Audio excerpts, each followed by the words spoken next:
Chapter 753. In front of the verdant canyon, the sword Chi was everywhere. It was dead silent in the West Hill Divine Palace Coalition Army camp in the south.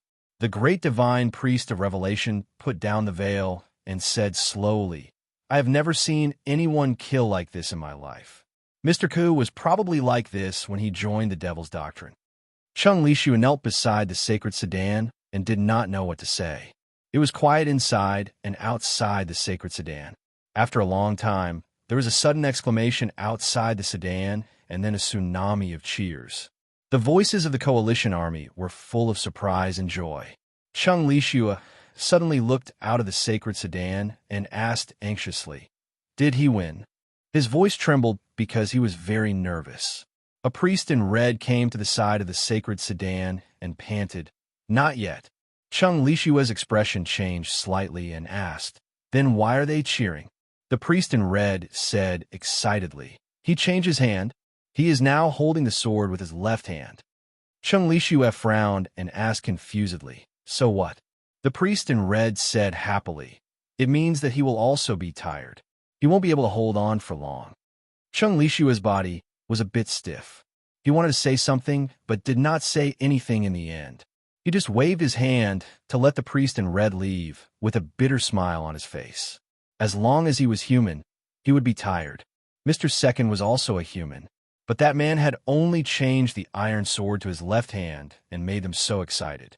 It could be imagined how much psychological pressure and panic he caused in front of the verdant canyon. It was still quiet in the other sacred sedan.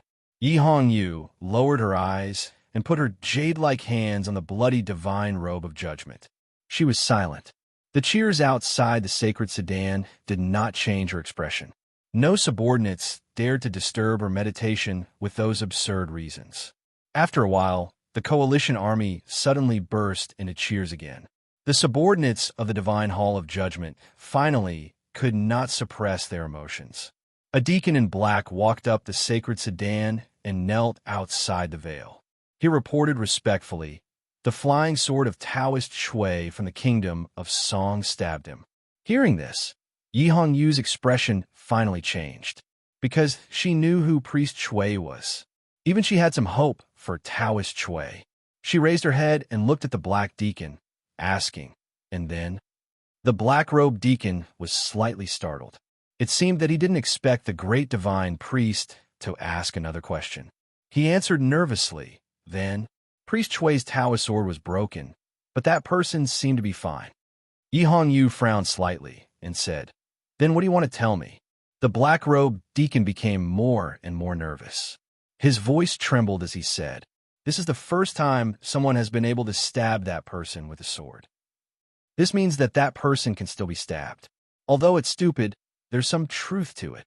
Yi Hongyu looked at the verdant canyon in the distance through the gauze. There was no emotion on her beautiful face. She said indifferently, "It seems like it's about time." Almost simultaneously, in another divine chariot, the great divine priest of Revelation stretched out his fingers and stroked the scripture in front of him. His old face revealed a peaceful and firm expression. He said, "It's almost time." A sharp and gorgeous Taoist sword had become several pieces of broken sword lying in the field. However, this sword should still be proud because it was the only flying sword that hadn't been taken away by the enemy since the beginning of the war.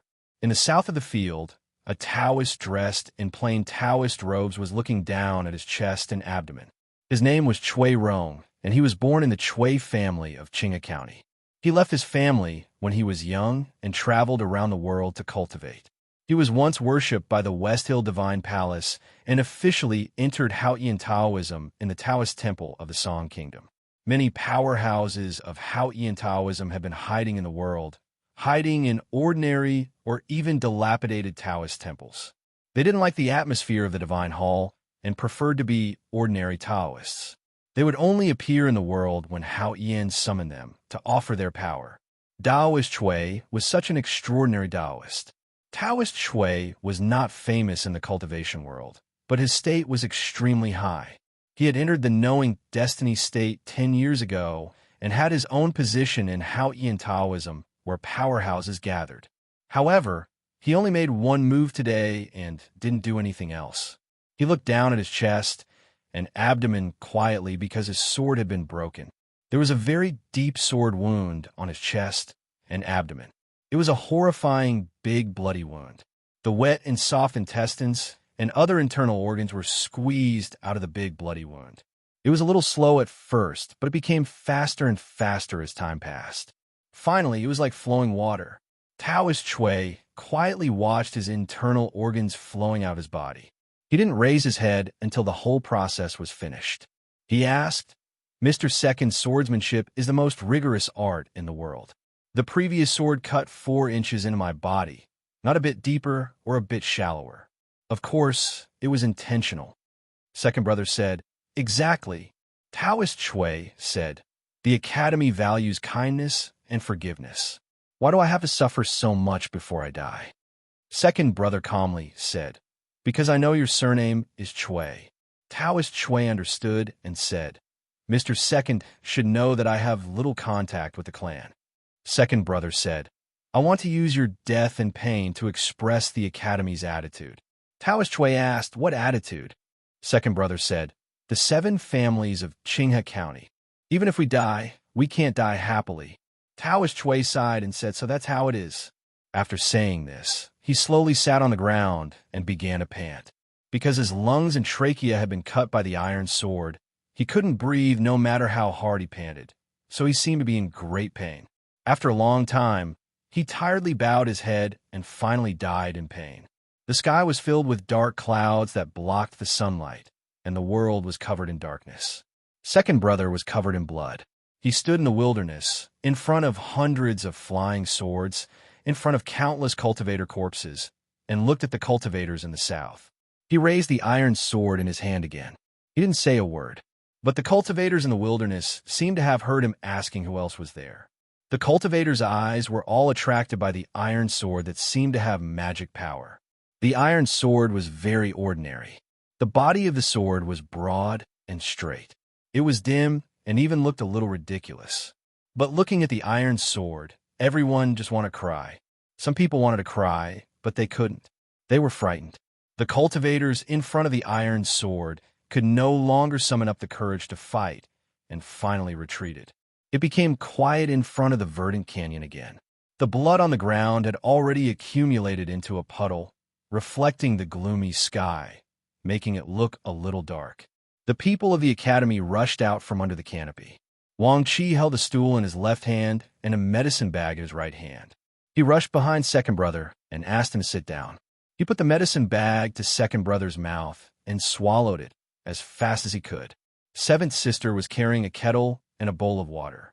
Seeing that it was too late, she simply threw the bowl away and put the spout of the kettle to second brother's mouth, desperately pouring water into him. Second senior brother was not an ordinary person. He was unusual in all aspects. Even though he was surrounded by his junior brothers and sisters, he was still able to maintain his composure. He delivered the medicine with water and swallowed it in an instant.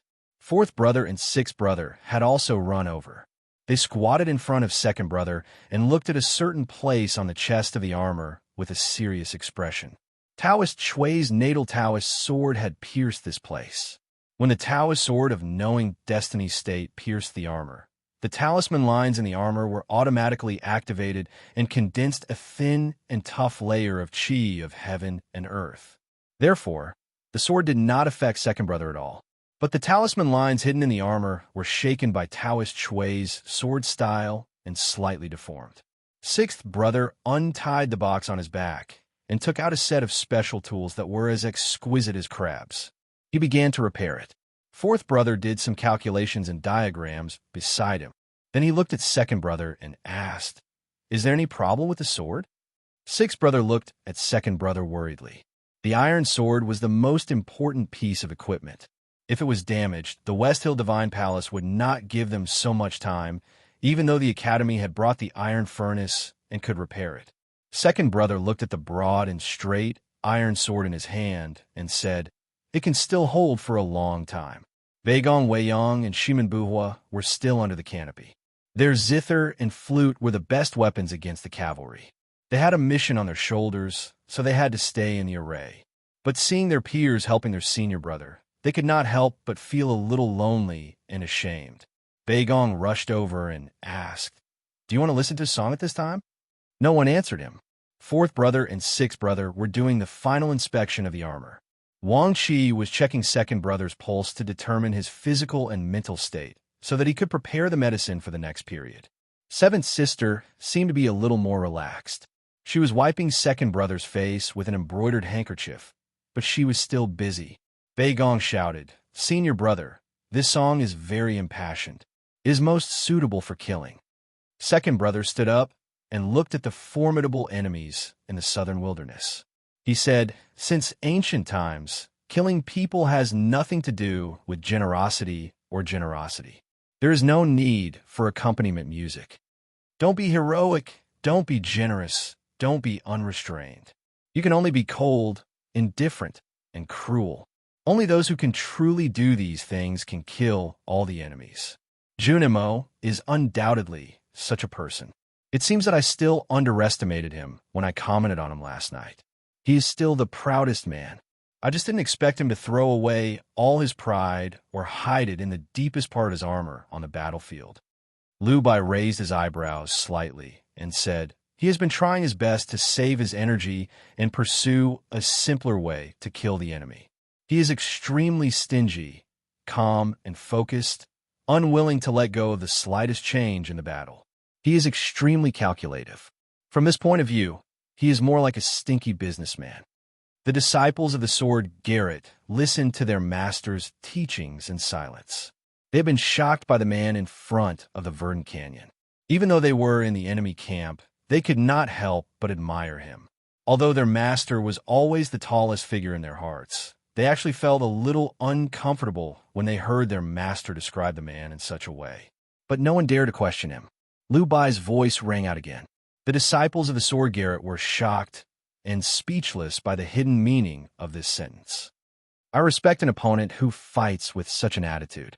Lu Bai looked in the direction of the verdant canyon and said seriously, "I even regret letting him kill so many people in one day and one night. Maybe he should have done it yesterday." Finally done. Not bad, not bad. I'm just tired. Tomorrow is Saturday. Have a good weekend. Also, I have been revising the Vermilion Bird record recently and found that, just as I always thought, the attitude in the first third is not correct. There is really something wrong with the writing. To be continued. If you like this work, please come to Chidian. Come to vote for me. Your support is my greatest motivation. Chapter 754. Lu Bai stood up. The disciples of the sword Garrett were stunned. They thought of what their master had said and knew that he would not wait any longer. This meant that the most powerful battle in the cultivation world was about to begin. However, at this moment, the veil of the divine chariot fluttered and Yi Hongyu walked into the field. The West Hill Divine Palace Coalition Army was in low spirits. When they saw the blood-red figure in the field, they became silent and then burst into thunderous cheers. Yi Hongyu was the real genius of Haotian Taoism. She had suppressed Prince Long Qing a few years ago. She was the last opponent Ning Ke wanted to face. Chun Pippi still held the record of being the youngest person to enter the knowing destiny state. But if she wanted to, she might be able to do it before Chun Pippi. This did not sound convincing, but it turned out that she could always do something she wanted to do, such as becoming the great divine priest of judgment. Seeing Yi Hongyu appear in the field, Lu Bai put his hands behind his back and stopped moving forward. Lu Bai had never liked the bigwigs in the West Hill Divine Palace, including the Hierarch Lord. But he had always liked, or rather admired, Yi Hongyu. It was not because of him that Yi Hongyu could sit on the seat of heavenly black jade of the Divine Hall of Judgment. The paper sword in the letter was drawn by Lu Bai himself. It was also because he knew that Yi Hongyu had never been confined to the realm of that sword. She had already mastered Haotian Taoism divine skills. Lu Bai still thought that Junimo was stronger than Yi Hongyu, but he thought that Yi Hongyu still chose to fight after Junimo said that she was no match for him. So she must be able to win. He wanted to know what Yi Hongyu would do. More importantly, he wanted to know the outcome of the battle between her and Junimo. So he chose to watch the battle again. The morale of the West Hill Divine Palace Coalition Army was extremely low because of the iron sword outside the Verdant Canyon. They did not cheer up until Yi Hong Yu's figure came into view. Yi Hong Yu walked to the Verdant Canyon and stopped in the middle of the field. Waves of cheers came from behind her, getting louder and louder, and then suddenly stopped. Countless eyes fell on the blood-red, divine robe of judgment on her. They were extremely nervous and expectant. Her appearance had such a great impact on the morale of the coalition army. The most important thing was her identity as the West Hill Great Divine Priest, even though she was the youngest Great Divine Priest of Judgment in the history of the West Hill Divine Palace. The Great Divine Priest of West Hill must be the Great Divine Priest revered by countless cultivators of Haotian Taoism. He was the god in the hearts of millions of believers of Haotian in the world. Who would think that a god would be defeated by a mortal? There were faint movements in the Divine Hall Coalition Army camp. Tens of thousands of people poured out of the camp and came to the forefront of the battlefield. They held long spears and iron spears in their hands and looked at the scene in the wilderness excitedly. The cheers and chatter had stopped. The world was silent. A knocking sound suddenly rang out. That was the sound of the end of the spear colliding with the wilderness. More and more people were hitting the ground with weapons in their hands, and the sound was getting louder and louder. Tens of thousands of spears and iron spears collided with the ground, causing it to shake. In the beginning, the sounds of countless weapons colliding with the ground were dense and messy. Then it gradually became orderly, and the rhythm became faster and faster. In the end, it became the heaviest sound. Boom! The drumming finally condensed into a thunderous roar. At the moment when the thunder roared, Yi Hong Yu drew her sword. Facing such a terrible opponent like Junimo, she had to use her strongest sword. At the same time, her black hair that was bound by the golden divine crown was blown back by the strong wind. Her eyes suddenly brightened, and the divine starlight in the deepest part of her eyes began to burn fiercely. The purest soul could be seen dancing in the golden flame. However, the Taoist sword was still in her hand, even though she had drawn her sword. The thin Taoist sword did not turn into a rainbow and fly to the verdant canyon, nor did it disappear in the wind. She held it in her hand and pointed it at the man in the verdant canyon. She did not draw her Taoist sword, but the sword had been drawn. The sky was gloomy. The wilderness in front of the Green Mountain was very dark. Suddenly, tens of thousands of white turbulence appeared between heaven and earth, piercing the verdant canyon. A streak of white turbulence was a sword mark. She used the divine starlight to see through the aura of heaven and earth and sent out sword marks with the Haotian divine skills. There were hundreds of sword marks on the ground of the wilderness, crossing the corpses and blood and pointing to the verdant canyon. More sword marks went straight up to the sky and even into the dark clouds. Then, like feathered arrows, they fell in a perfect arc, still pointing to the verdant canyon. These sword scars were closer to the sky. They absorbed the heavenly light emitted from the clouds and refracted the heavenly light into rainbow-colored rays. They looked like real lightsabers. It was beautiful like a dream. Countless sword marks with a holy and solemn feeling came out from the tip of the Taoist sword in Yi Hong Yu's hand. Then, some were quiet, some were swift, some were straight up to the sky, and some were still on the ground, piercing Junimo. Seeing this incredible scene, the West Hill Divine Palace Coalition Army camp burst into cheers again. Lu Bai frowned slightly, a little puzzled. Junmo's armor was the best armor in the world. Even if it was stained with blood and dust a moment ago, it only needed to be blown by the wind for a while to become as clean as new. The bright armor was like a mirror, reflecting the scene between heaven and earth. The gloomy sky in front of the Green Mountain. The wilderness dyed red by blood.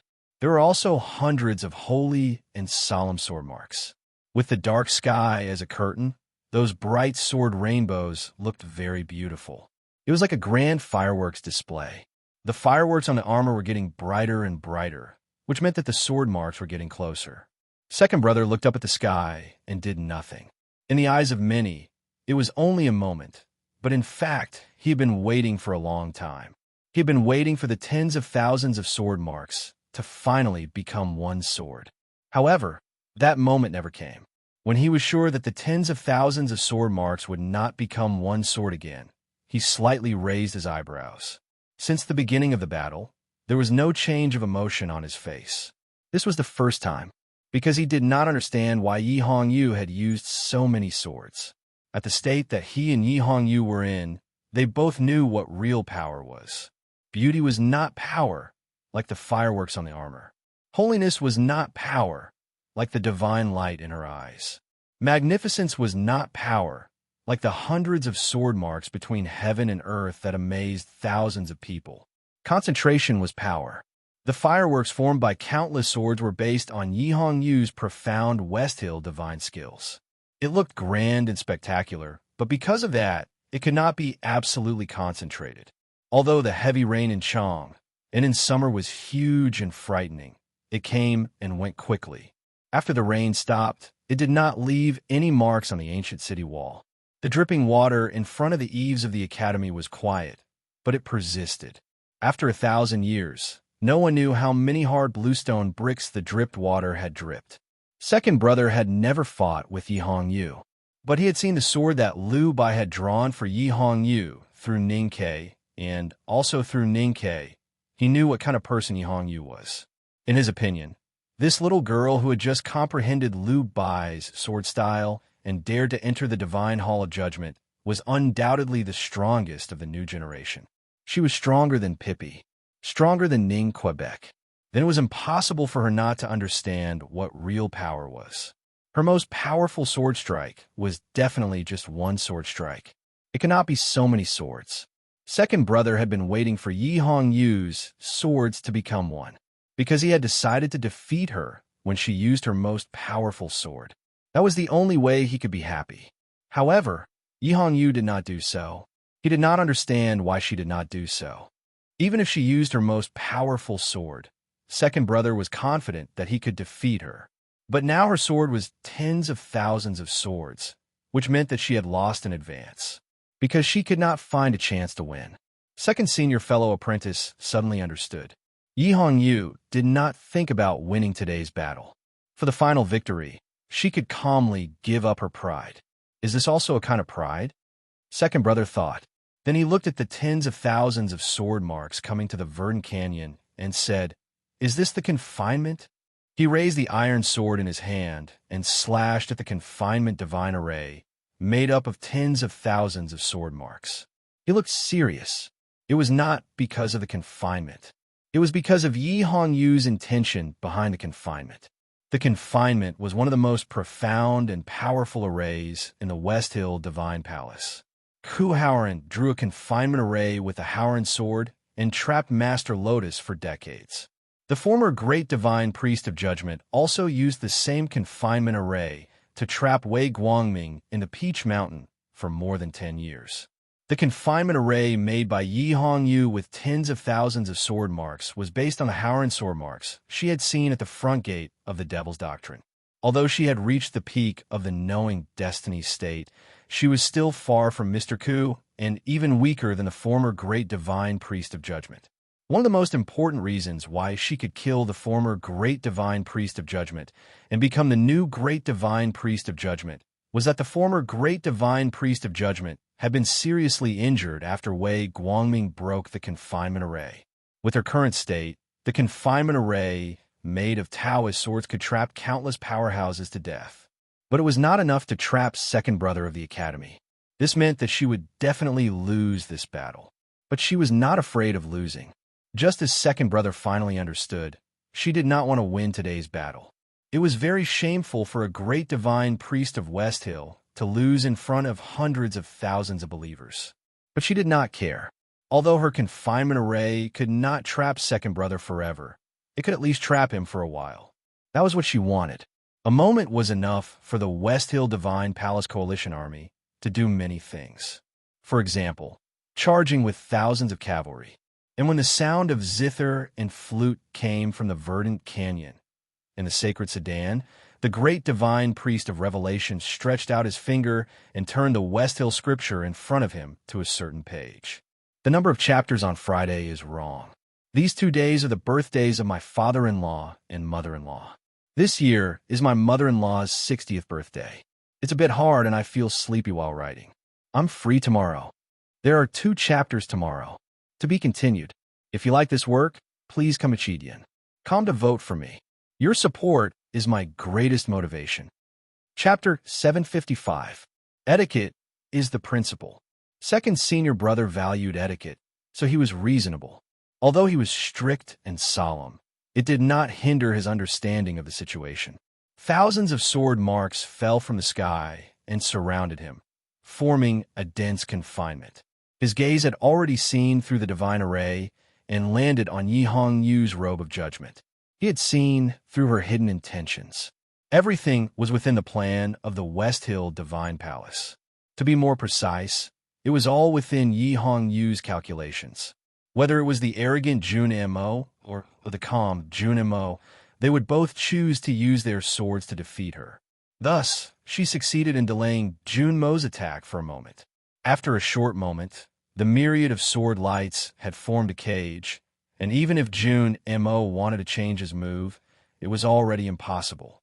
She attacked with 10,000 swords, but it was the sword of no return.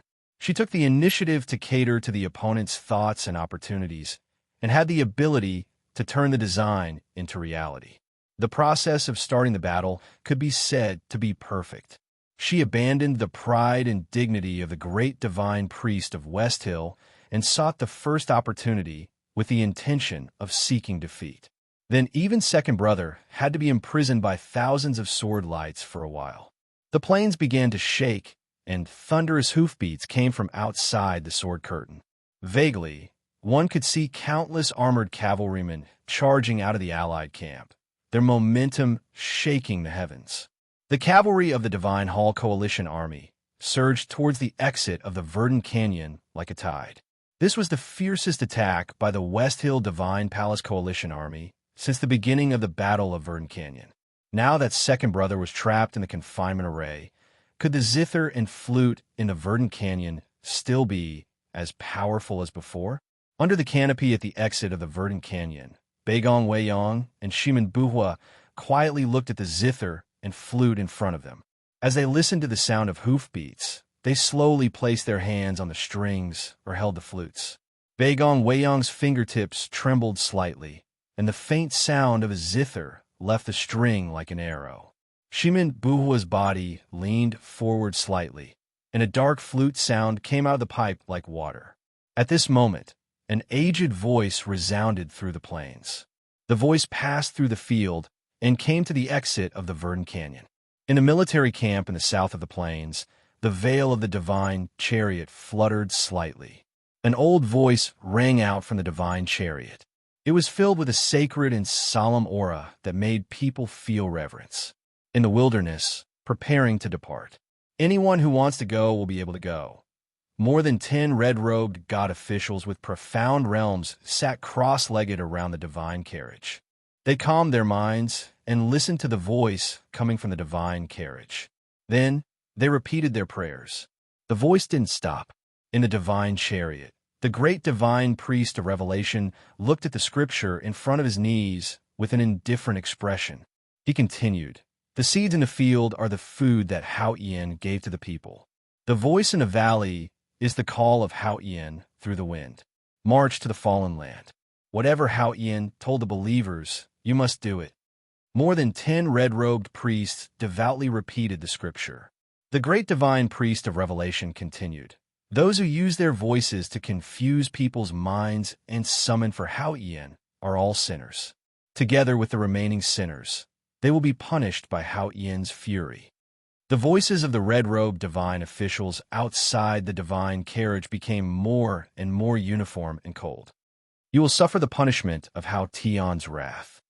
As soon as a few sounds came from the zither and a short piece of music flowed from the flute, it was interrupted by the old voice that magically appeared in the Verdant Canyon. The academy disciples were well-read.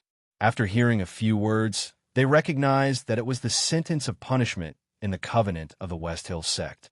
Fourth brother's expression changed dramatically. He picked up the sand table in his hand and was ready to stir up the sand to disrupt the teaching. However, Hao Ian's teaching did not appear in detail. The voice of the great West Hill Divine Palace did not have a specific shape either. Nothing could interrupt the old voice except the voice itself. Beigong Weiyang's face suddenly turned pale. There was fear in his eyes.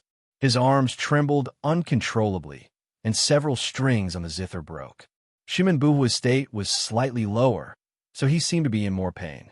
He groaned and blood flowed from his lips into the flute. Then he fell to the ground. The cavalry of the West Hill Divine Palace Coalition Army, who were charging toward the Verdant Canyon, also heard the solemn teaching. They were not affected at all. Instead, they became even more fearless. The tide formed by the cavalry seemed to have encountered a hurricane. They sped up again and headed straight for the Verdant Canyon.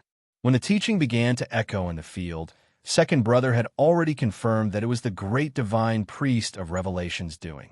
The Battle of the Verdant Canyon had been going on for a long time. The two bigwigs of the West Hill Divine Palace had never really fought.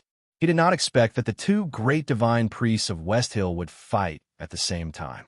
Second Brother's expression became more and more solemn. As powerful and proud as he was, he did not dare to say that he could face two great divine priests of West Hill alone. More importantly, the Battle of the Verdant Canyon was not a battle between powerhouses. It was an attack and defense between armies. At this moment, he was waving his iron sword and chopping at the confinement that was formed by thousands of sword lights. Every time the iron sword fell, dozens or even hundreds of sword lights would shatter and disappear. If he was given more time, he could easily break the confinement and defeat Yi Hongyu. However, the cavalry had already arrived. The sound of the zither and flute had stopped. If he still focused on the confinement, his junior brothers and sisters in the Verdant Canyon would definitely be crushed by the cavalry. He could not allow that to happen. He could not afford to waste any more time in the confinement array. He had to break the array as soon as possible. However, no matter how powerful he was, how could he break the confinement in an instant? No matter how powerful the iron sword in his hand was, how could it instantly break the sword curtain formed by thousands of sword lights? So he withdrew his iron sword. He no longer tried to use the iron sword to break the confinement. He looked at Yi Hongyu outside the sword curtain and remained silent. He withdrew all of his aura into his body. At this moment, he was no longer the arrogant Jun Mo with the unparalleled sword style. He was just an ordinary person. Yi Hongyu immediately realized what he was going to do. Her expression suddenly froze. The confinement that fell from the sky was formed by tens of thousands of sword lights. It was a marvelous and powerful array. However, the sword lights still carried their own sword style. When Second Brother withdrew all his aura and lowered the iron sword in his hand, no longer contending against the confinement formation, the sword curtain formed by tens of thousands of sword lights suddenly collapsed toward the center and pierced his body. He wanted to use his own body to resist the tens of thousands of sword lights. Only in this way could he escape from the confinement in the shortest time possible. However, even powerhouses of the Devil's Doctrine like Tang or Xiaohou would end up in a miserable state if they tried to resist Yi Hongyu's thousands of sword lights with their bodies. Second Brother's body was just that of an ordinary person. How could he resist it? With the collapse of the confinement and the arrival of tens of thousands of sword lights, the magnificent fireworks on the shiny armor suddenly became denser and brighter, as if it would be ignited in the next moment. In a very short time, the armor on Second Brother's body released countless talisman intents, which collided with the countless sword lights coming from the sky and stirred up countless terrifying turbulences of the chi of heaven and earth. Bang! Bang! Bang! Bang! Bang! Bang! The tens of thousands of sword lights fell on the surface of the armor, making extremely dense sounds of friction and cutting. Occasionally, there was a slight roar like a tiny thunder and lightning. It was extremely terrifying. The ground under Second Brother's feet suddenly sank, and more than 10 pieces of gravel were torn into powder. As for the grass that was stained with blood, it had already turned into flying ash and disappeared. The armor that covered his whole body shot out, countless blazing rays of light. His whole body seemed to be burning, and no one could see clearly what was going on in the flames. The next moment, the wide and straight iron sword reappeared in everyone's sight. The iron sword cut through the countless sword lights and the friction flames on the surface of the armor, cut through the chilling air in the wilderness, cut through the whistling wind, and fell on Yi Hongyu's face. As the iron sword waved out, second brother's figure also appeared from the flames. He did not move forward. Instead, he took a step back. Since the beginning of the battle, no matter how many enemies he faced, he had never taken a step back. Now he finally took a step back. He did not take a step back because there was no way out. He took a step back because the younger brothers and sisters at the exit of the verdant canyon behind him needed his protection. The cavalry of the West Hill Divine Palace Coalition Army had already arrived in front of him. Second brother looked up, raised his sword, and began to kill again. There was still no extra emotion on his face. His movements were as meticulous as ever, without the slightest deviation. However, the armor had already become charred black and tattered. The divine robe of judgment danced in the wilderness and formed a blood lotus in front of him.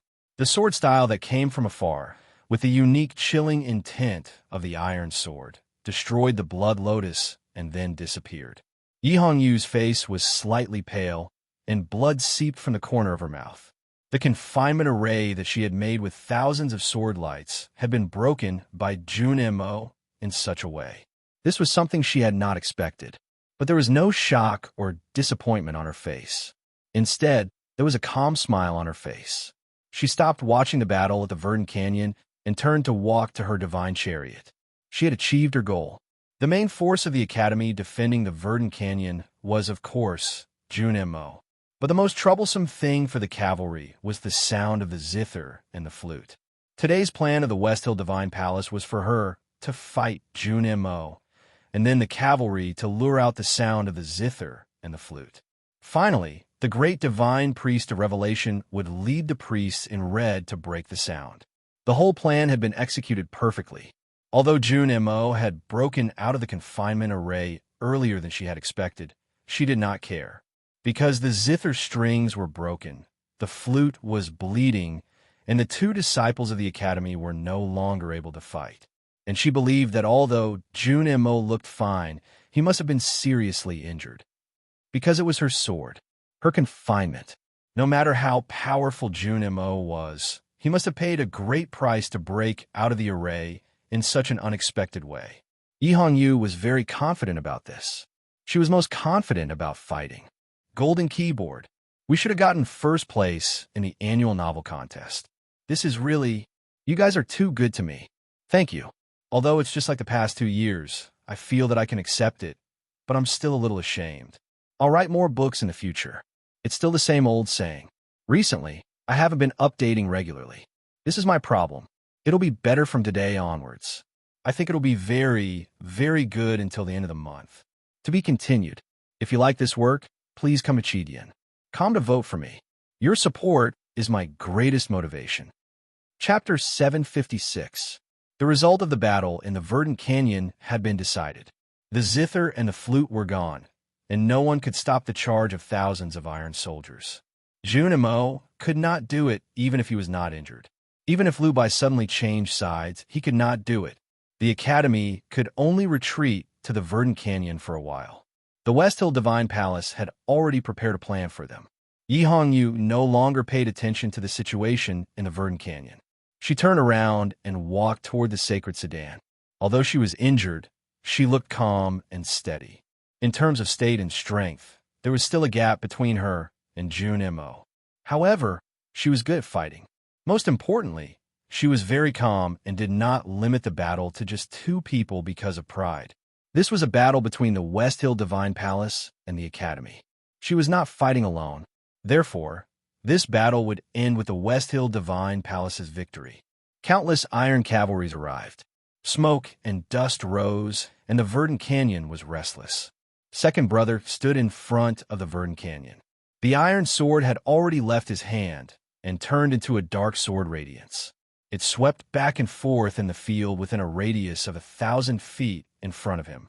The iron sword was heavy and square-shaped, but its flying speed was surprisingly fast. The seemingly blunt and edgeless sword body tore the armor of the cavalrymen apart like tearing paper, causing blood to spurt out of them. Even if the sword only brushed past the enemies, the cavalry's chests collapsed and their bones were broken as if they were hit by a small mountain. The horses that were hit by the iron sword kept falling over. From time to time, the sound of heavy objects falling to the ground could be heard in front of the Verdant Canyon. The smoke and dust grew thicker, and the people groaned. Countless cavalries fell off their horses and died. However, human power was limited. Second Brother's speed and angle did not show any signs of slowing down. However, everyone knew that the psyche power in his sense of perception was being consumed at an extremely fast speed. If he allowed this situation to continue, no matter how vigorous his psyche power was, there would come a time when it would be exhausted. What was even more chilling was that the cavalrymen of the Divine Hall were not afraid of the iron sword at all. No one knew whether it was because they saw the prospect of victory or because they were inspired by the teaching of the great divine priest of Revelation, but they kept charging fearlessly. The number of cavalrymen rushing to the Verdant Canyon was increasing faster than Second Brother's killing speed. Several cavalrymen successfully broke through the iron sword, brushed past Second Brother's body, and rushed toward the Verdant Canyon. Second Brother waved his right hand, but did not recall the iron sword. Instead, he directly controlled the iron sword to slash across the field outside the Verdant Canyon. More than 10 cavalrymen were neatly cut in half like straws. Then he glanced at the cavalrymen. A long time ago, Ninkei had asked Master Yensei what kind of state Second Brother's knowing destiny state was. Master Yensei thought for a while and said, "As long as he looks at you, you will die." Second Senior Brother glanced at the cavalryman. The psyche power in his sense of perception broke through the air and entered the minds of the cavalrymen accurately and wantonly. Although the cavalrymen were not cultivators, they had brains, so they died. However, this was just a scene on the battlefield, just a corner of the raging ocean. It could not affect the overall situation.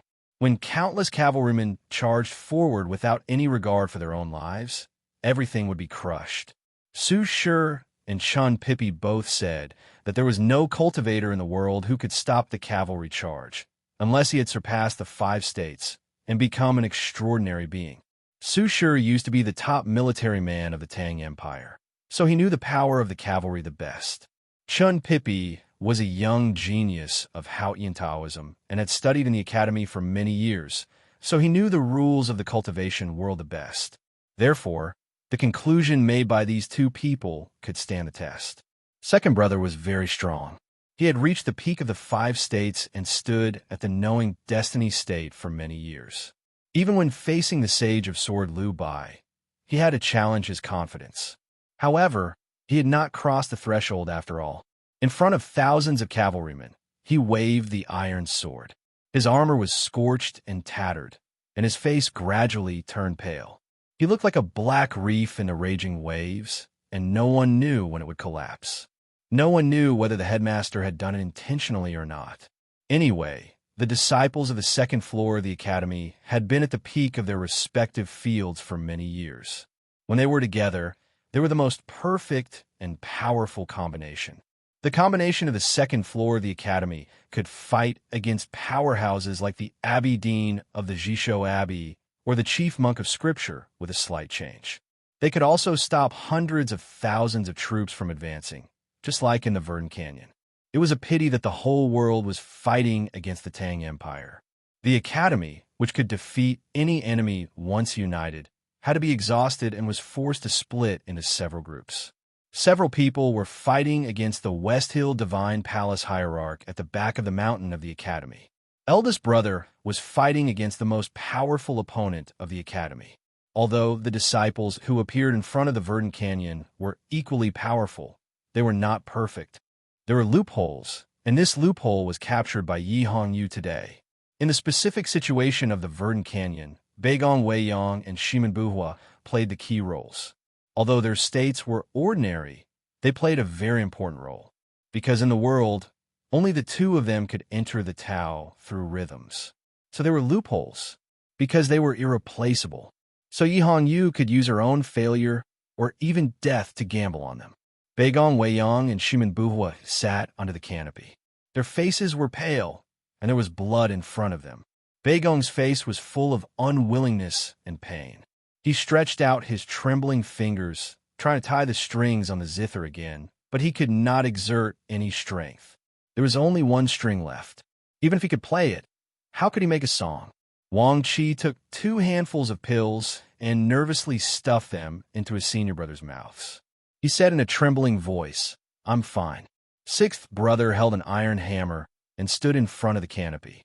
He silently looked at the battlefield not far away. He looked at the cavalry that had broken through the iron sword and was charging towards them. He slowly clenched his fists. Muyu looked at second brother's figure, which was faintly discernible. It seemed that he would disappear in the next moment. Her beautiful face was full of nervousness and worry. Her fingers that were holding the red string trembled slightly. If the cavalry rushed over, the tactical array she controlled would be the last resort of the academy disciples. But she knew that there were too many cavalry and their impact was too strong. The tactical array alone could not stop them. Fourth brother had participated in the design of the tactical array, so he knew this very well. So he did not look at the battlefield or the red string in Muyu's hand. Instead, he kept calculating on the sand table, frowning. Just as Yi Hongyu had planned, he found that he could not figure out any way to solve the current crisis. Because the strings of the zither were broken and the flute was bleeding. There was no one else in the world who could make the zither and flute play. At the bottom of the pit of despair, there was always hope. For example, at the bottom of a dry well, there would sometimes be clear water seeping out, and sometimes there would be a big reversal. Just when the cavalry was about to reach the Verdant Canyon. Just when everyone thought that the zither and flute would never play again. A zither played in the Verdant Canyon. The sound of the zither was crisp and gentle, but when it entered everyone's ears, it was a soul-stirring story. The autumn wind blew. A scholar came to the Verdant Canyon. A cotton jacket covered with dust. A pair of straw sandals, thousands of mountains and rivers. The ladle broke into pieces after defeating Master Chi Mei, who had become a Buddha through his physical body. There was only a wooden stick at his waist. He walked to Beigong and picked up the zither. He held it in his arms and played it with his right hand. There was only one string left on the zither. His fingers fell on the string. The zither trembled slightly and made a buzzing sound. Then his fingers fell again, and the string moved again. It was just one string. Instead, he played a song. The song was peaceful and elegant. In the southern wilderness. The zither played in the West Hill Divine Palace Coalition Army. The song was like a high mountain, like flowing water. Who would have thought that it was just played by a string? Around the divine chariot, more than 10 red-robed priests were frightened by the sound of the zither. Their singing suddenly stopped. The magnificent divine chariot suddenly looked extremely shabby in the elegant song. Deep in the veil of the divine chariot, the wrinkles on the face of the great divine priest of revelation deepened at a speed visible to the naked eye. With a cracking sound, the bottom of the divine chariot broke and fell heavily to the ground.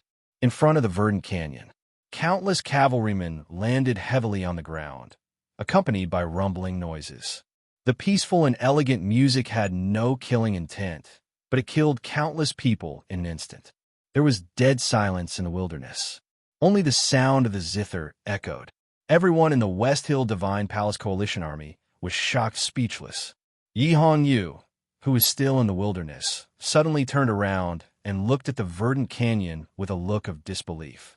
The great divine priest of revelation, who looked older than before, looked at the verdant canyon and murmured, "Why is he here? Where's the Abbey Dean?" Beside the quiet carriage, Liu Bai looked at the verdant canyon and said with emotion, "You are lucky to see Mr. First in action. What shocked me most was that he had learned to kill."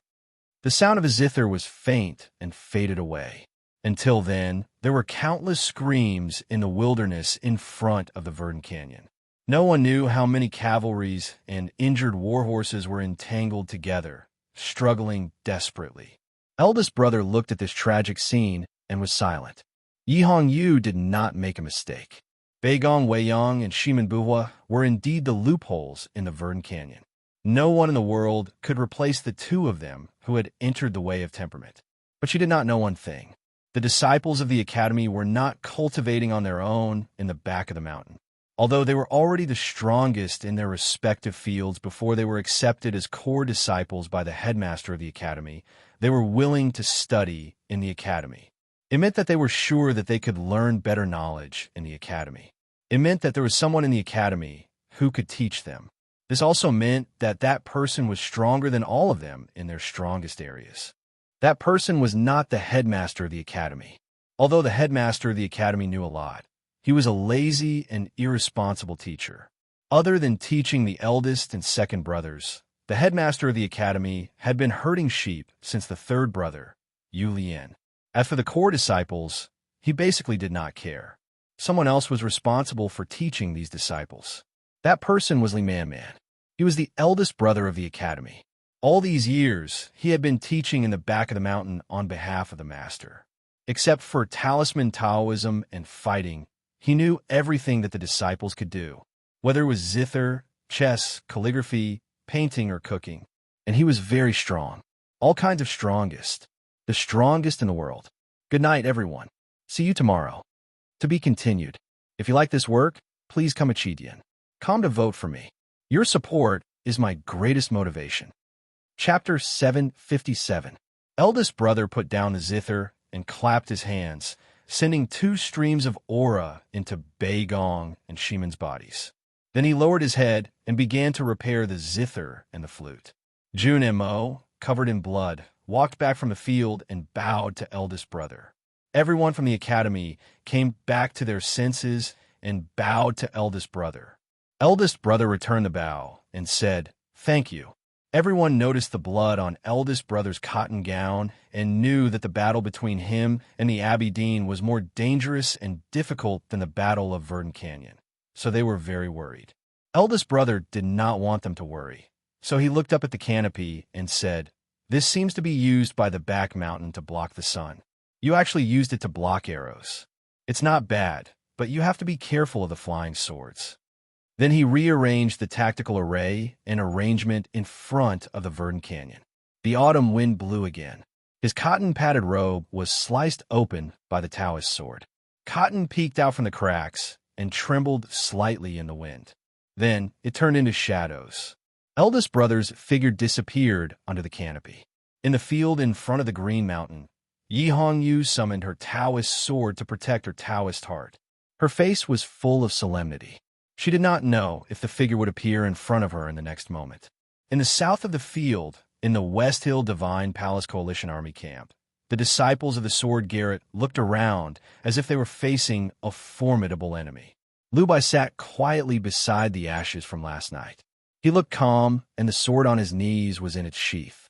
No one knew where Mr. First of the Academy had gone, but everyone could guess that he would definitely come here. The next moment, eldest brother's figure appeared in the West Hill Divine Palace Coalition Army in the south of the field. He looked at the old, great divine priest of revelation in the depths of the divine chariot, through layers of gauze, and pulled out the short wooden stick from his waist. The great divine priest of revelation looked at the scholar outside the gauze, and the wrinkles on his face deepened. More than a dozen red-robed priests shouted and rushed to the divine chariot. Eldest brother held the short wooden stick and looked at the great divine priest of revelation outside the gauze, but did not do anything. Those red-clothed divine adjudicators were sent flying like stones and fell heavily onto the ground, sending up mud and dust. They were all unconscious, and on each of their foreheads was a clear red and swollen mark. The starlight in the depths of the great divine priest of revelation's eyes suddenly burned. Wherever he looked, layers of gauze also burned, as if they had become the divine fire of Hao Ian's divine kingdom, blocking in front of the eldest brother. The eldest senior brother raised the wooden stick in his hand. His cotton-padded jacket trembled slightly, leaving behind an afterimage. He still seemed to be quietly standing outside the divine chariot, standing outside the layers of burning gauze. At the end of the shadow, there was another Shun Lian.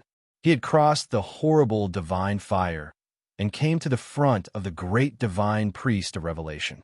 The great divine priest of revelation looked at him and said expressionlessly, "Those who believe in Houghton," eldest brother said, "Z does not speak." The great divine priest of revelation stopped talking. Eldest senior brother raised his cudgel and struck. Looking at the wooden stick breaking through the air, the great divine priest of revelation saw 4,892 possibilities in a moment. The scripture in front of him shone with boundless light. He hid his true form in the light. He did not hesitate to damage his Taoist heart to see the future, so he avoided the 4,892 possibilities. The eldest senior brother stood in front of him, holding the wooden stick and striking down simply. This strike seemed simple, but it was actually very complicated. In this short period of time, the short stick had been swung 4,893 times. In the end, it was still a blow on the head. There was a dull sound of collision in the divine chariot. Countless turbulence of the aura of heaven and earth sprayed around like a hurricane. Those curtains that had been ignited by the divine fire instantly turned into countless charred butterflies, flying all over the field. The scripture, which was shining with boundless light, turned into dust in the autumn wind. The body of the great divine priest of revelation reappeared in the divine chariot, sitting cross-legged and covered with blood. The eldest senior brother's strike had hit the great divine priest of revelation's forehead and also hit his Taoist heart. Just a blow on the head had caused the great divine priest of revelation to suffer irreparable injuries. The blood that wasn't thick, even a bit chilly, continuously flowed along the wrinkles on his face. It was as if a torrential rain suddenly descended on a dried-up mountain stream. But he looked very calm, because he knew his ending from the moment he heard the sound of the zither. When the Buddhism and Taoism sects ambushed Ning Ke and Sang Sing in the White Tower Temple of the Yuelin Kingdom, they were about to succeed. But in the end, because of the sound of the zither, an irreversible change occurred. There were indeed not many new things in the world. Mr. First is indeed Mr. First. The Academy set up the ambush in the Verdant Canyon, so they had already set the coordinates. The Divine Hall did not think of this, so it is natural that they failed. The great divine priest of revelation looked at the eldest senior brother and said, the eldest senior brother knew why the great divine priest wanted to talk to him at this time, but he felt it was rude not to answer, so he replied, "So the Abbey Dean will arrive later than me. I want to hurry up and do something." The quiet carriage was not far from the divine chariot.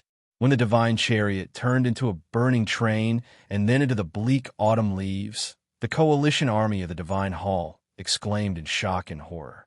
The disciples of the sword Garrett turned pale. The expression on Liu Bai's face finally changed. He was no longer as calm as before.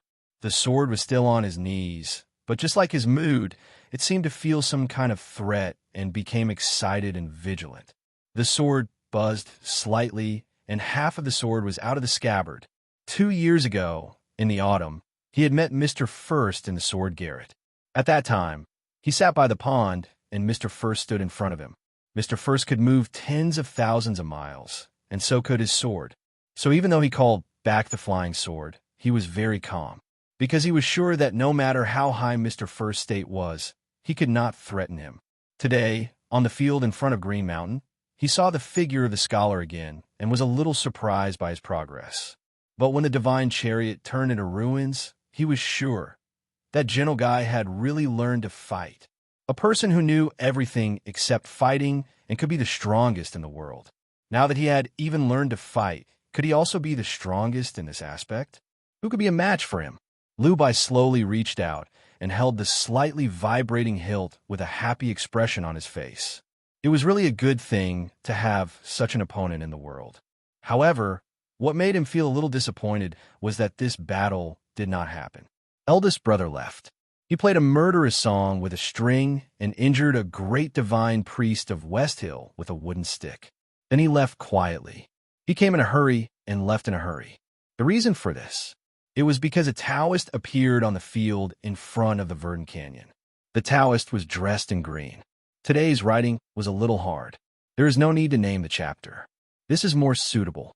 There's another chapter. To be continued. If you like this work, please come to vote for me. Your support is my biggest motivation. Chapter 758.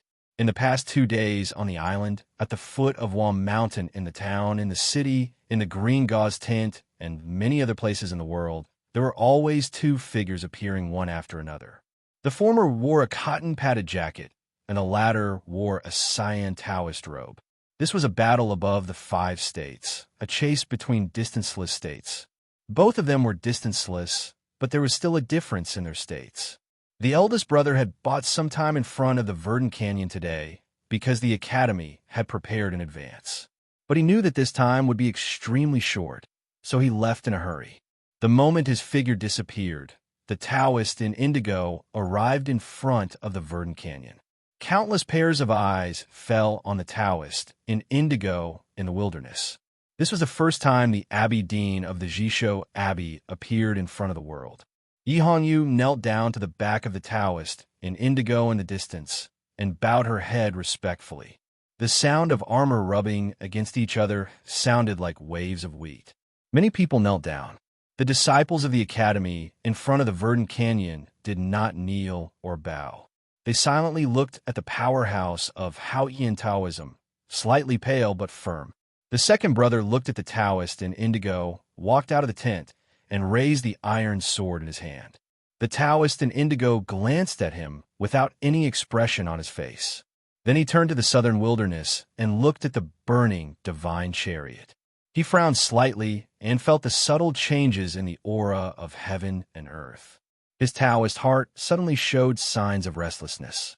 It was not because the divine chariot was destroyed, nor was it because the great divine priest of revelation was seriously injured.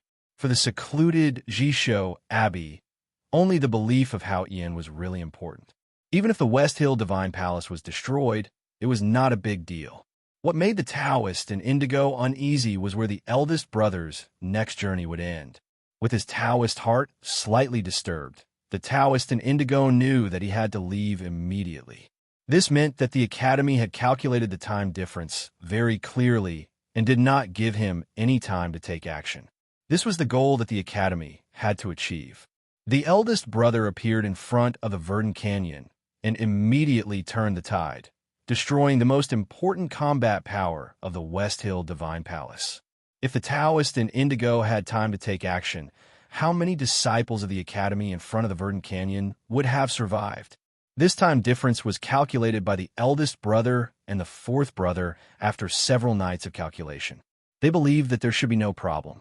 However, they still underestimated the Taoist in indigo's strength.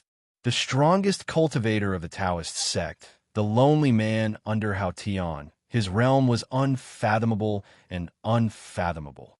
In the prior plan, the academy was sure that the Taoist in indigo had to chase after the eldest brother and leave without any time to attack.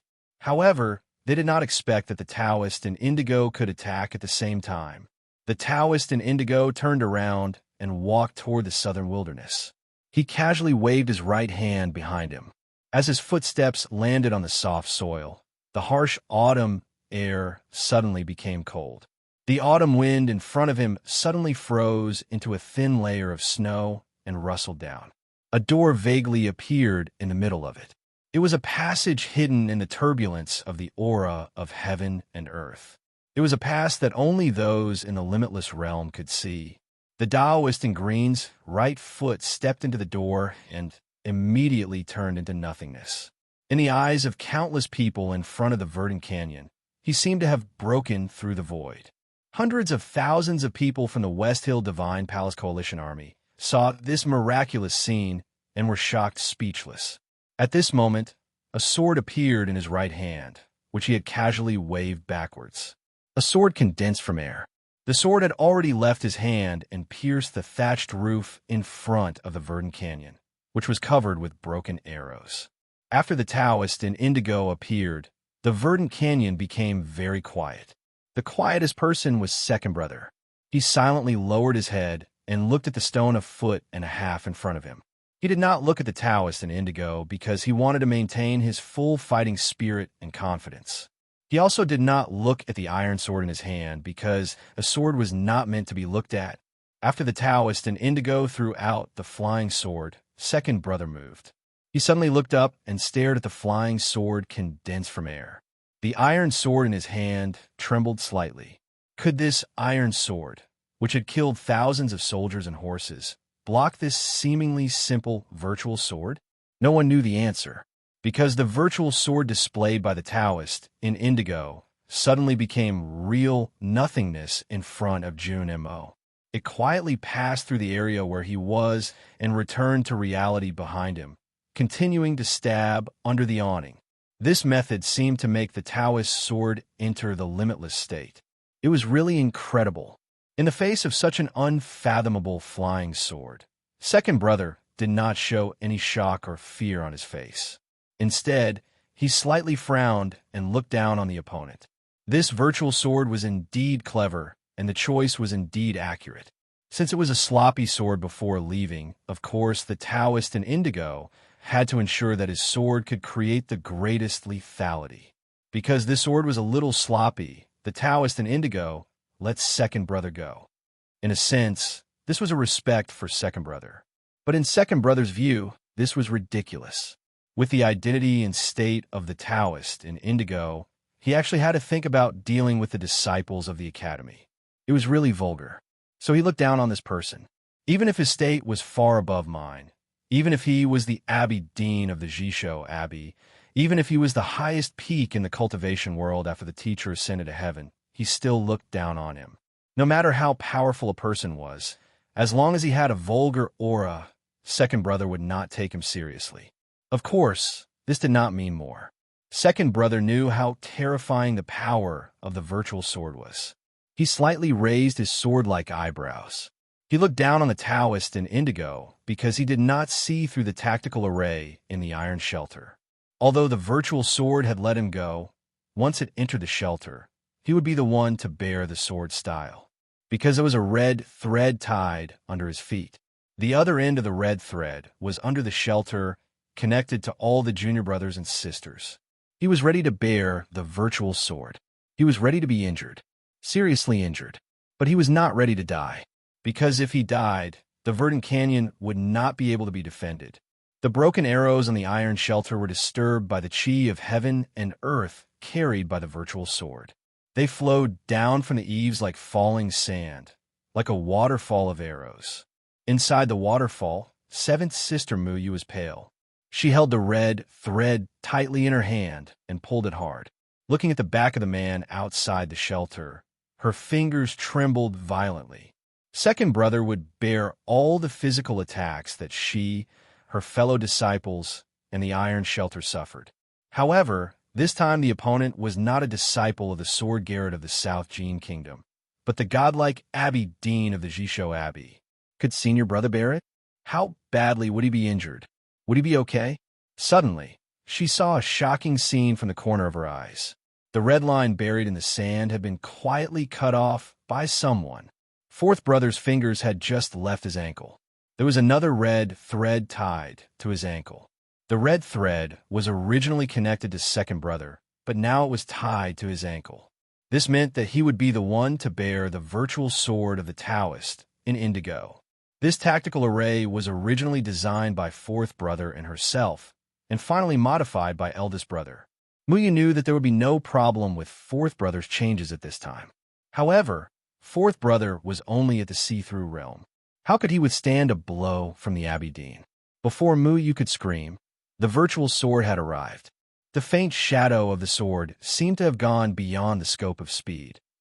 When it entered the iron shelter in front of the Verdant Canyon, its speed suddenly slowed down and became visible to the naked eye.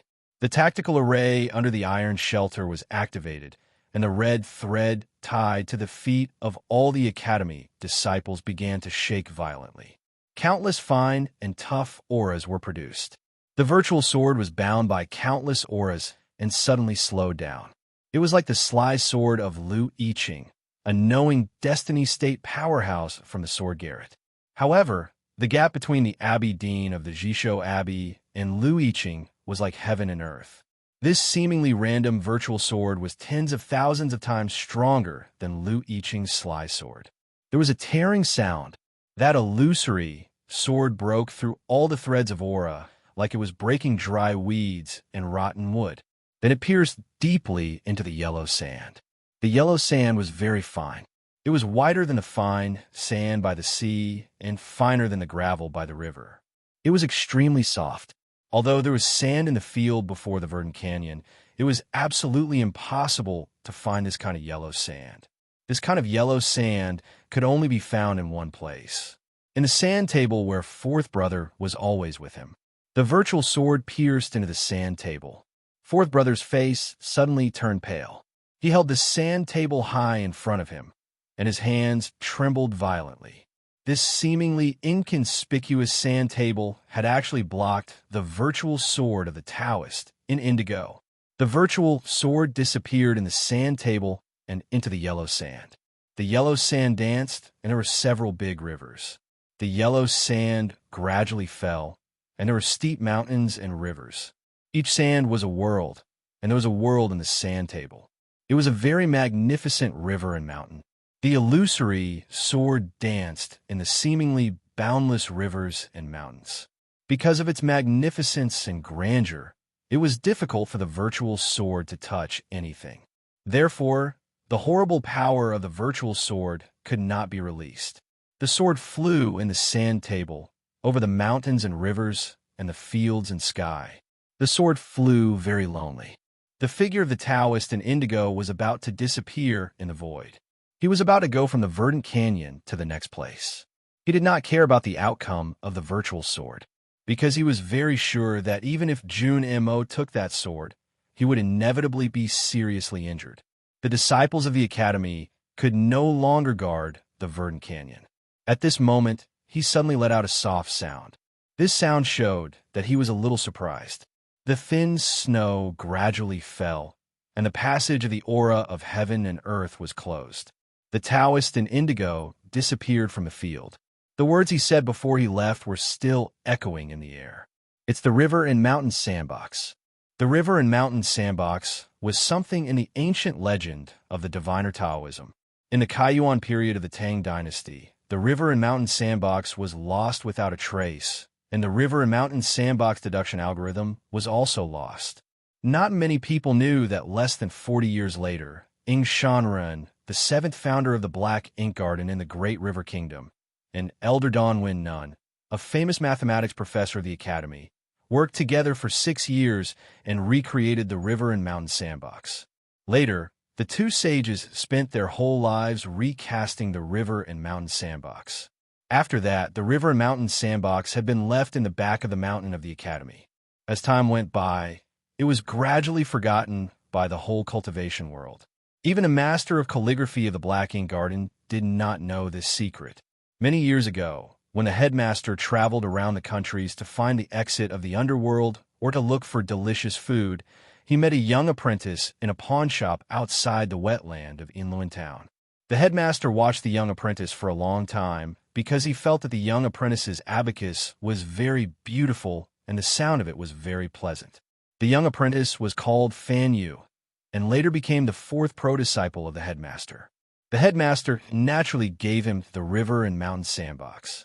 Now, except for the people in the back of the mountain of the academy, only Mo Shanshan knew about it. The Taoist in indigo left. His virtual sword was still there. It was still flying in the river and mountain sandbox. The fourth brother held the sandbox, and his face became paler and paler. Blood gradually flowed from his lips. The second brother returned to the tent. Muyu looked at him and asked in a trembling voice, "What should we do?" The second brother was silent for a long time and said, "I don't know." The sixth brother said, "I'll smash the sandbox with a hammer." The fourth brother used all his psyche power, especially his spirit connected with the river and mountain sandbox, to trap the virtual sword. He was too weak to speak, but he was furious when he heard the second brother's words. "You can smash me to death first." He stared at the sixth brother angrily and kept coughing up blood as he spoke. The sixth brother put down the iron hammer helplessly. Wang Chi looked at the fourth brother who was holding the sandbox and said worriedly, "Do you always hold it like this?" Senior brother, if you're tired, I can do it for you. I have brewed the medicine for 2 days. The fourth brother listened to the younger brother's naive words and said with relief, No, I can't let it go. As soon as he said this, there was a dead silence under the iron tent. He had lost so much blood in such a short time. How long could the fourth brother hold it? Even if he could hold it, could he hold it forever? The second brother looked at him and asked, Will the sword stop by itself? The fourth brother shook his head and said, The river and mountain sandbox is a virtual realm, and the sword is a virtual sword. There is no air or external influence. Even if it stops, it will be hundreds of years later. The second brother asked again, What will happen if I let it go? The fourth brother was silent for a moment and said, It will explode. The second brother said, Then let it explode. The fourth brother shook his head and said with a painful smile, I don't want the sixth brother to smash it, not because I don't want to let it go. Although it has been with me for so many years, it will explode as soon as I let it go. So even if you want it to explode, you have to let me go far away. Everyone was silent. Of course I know you don't want me to go far away and die alone. The fourth brother looked at them and said with a smile, So I will hold it as long as possible. The second brother turned to look at the West Hill Divine Palace Coalition Army in the south and said, Don't worry, there is another way. What is it? Tell us, senior brother. Muyu asked anxiously. If the eldest brother can get rid of the Aberdeen, he can solve this problem for you. What if he can't? Besides, the eldest brother doesn't know what happened here. That we can kill the Aberdeen. As long as he is dead or seriously injured, his sword will become a piece of scrap metal. The headmaster is gone. Who can kill the Aberdeen now? To end this war, we have to kill him. So it's not a matter of who can kill him. Whether it is the Battle of Verdant Canyon or anything else, they are all preparations to kill him. The second brother said, Chong, and has been waiting for him. I'm really tired today. I don't know why I'm tired. See you tomorrow. 2 chapters. To be continued. If you like this work, please come to Chidian. Come to vote for me. Your support is my greatest motivation. Chapter 759. There is a simple Taoist abbey in the deep forest. Behind the Taoist abbey was a bright lake. There were 7 thatched cottages by the lake, their roofs covered with golden and jade-like straws. A green robe suddenly appeared on the lake. The Aberdeen appeared by the lake. There was a half-collapsed thatched cottage by the lake. Golden straws were everywhere, and a dark red book, ink, paper, and inkstone could be faintly seen under it. Seeing this, the Aberdeen's face turned cold. A middle-aged Taoist stood under a blue stone by the lake with a horsetail whisk on his arm. His face was pale and solemn. He only relaxed a little when he saw the Aberdeen. He said tiredly, Greetings, senior brother. The Aberdeen ignored him and looked at the half-collapsed thatched cottage in silence. There was a rustling sound. Eldest brother crawled out from under the grass. His hair and cotton-padded jacket were stuck with grass. There was blood at the corner of his mouth. He looked a little embarrassed. He must have been injured when fighting with the middle-aged Taoist. Few people in the cultivation world knew about the existence of the middle-aged Taoist, but it did not mean that he was not powerful. Many years ago, the headmaster used a wooden stick to force him to stay away from the land. He only dared to drift in the South Sea. From that day on, everything in the Jisho Abbey was handled by the middle-aged Taoist. The middle-aged Taoist was the second most powerful person in the Jisho Abbey. He lived in seclusion, but once he made a move, it would be earth-shattering. That was why eldest brother was injured. The Aberdeen looked at eldest brother in the thatched cottage and said, You knew that younger brother was guarding the Taoist Abbey, but you came here deliberately. I think it is not wise. Eldest brother replied, Since the Aberdeen has chased me all the way here, it means that my choice is correct. The Aberdeen suddenly asked, Have you been to the Jisho Abbey? Eldest brother shook his head calmly. The Aberdeen frowned slightly and asked, Then how did you mark the location of the Jisho Abbey in your sense of perception? The headmaster knew the location of the Jisho Abbey. Eldest brother raised his right hand and pointed at his forehead with his index finger. He said with a smile, Then he told me. The Aberdeen said, You have been traveling around the world for the past 2 days, but never came here. You must have been waiting for that moment. Eldest brother said, "That's right, because that is the only way I could buy some time in the Verdant Canyon. Abby Dean, you have to leave with me immediately." The Abby Dean said, "I left a sword at the Verdant Canyon." After a moment of silence, the eldest brother said, "I trust them." The Abby Dean asked, "Why are you so sure that I will leave the Verdant Canyon with you?" "Because I came to the Jisho Abbey. You have to follow me to the Jisho Abbey. You can't be any slower." The eldest brother said calmly, "Before that, my junior brothers and I have been thinking about what could be more important to you than destroying the Tang Empire and the Academy. We thought about it for a long time, but we couldn't think of a suitable answer." The Abbey Dean and the middle-aged priest were silent. Eldest brother looked at the ink-red ancient book buried in the straw in front of him and said with a smile, "Later, we finally realized that for you, your faith in Hao Yin, or rather, your reverence for it, is greater than countless in the human world. The Tomes of Arcane is a sacred object given by Hao Yin to Hao Yin Taoism. 2 volumes have been lost for thousands of years. Hao Yin will naturally be unhappy. If I take away the remaining 5 volumes, it will be interesting whether I destroy them or hide them. So, you have to follow me here." The Abbey Dean said after a moment of silence, "Since you are here, you don't have to leave." Eldest brother said, "I am an unwelcome guest. It's better for me to leave as soon as possible."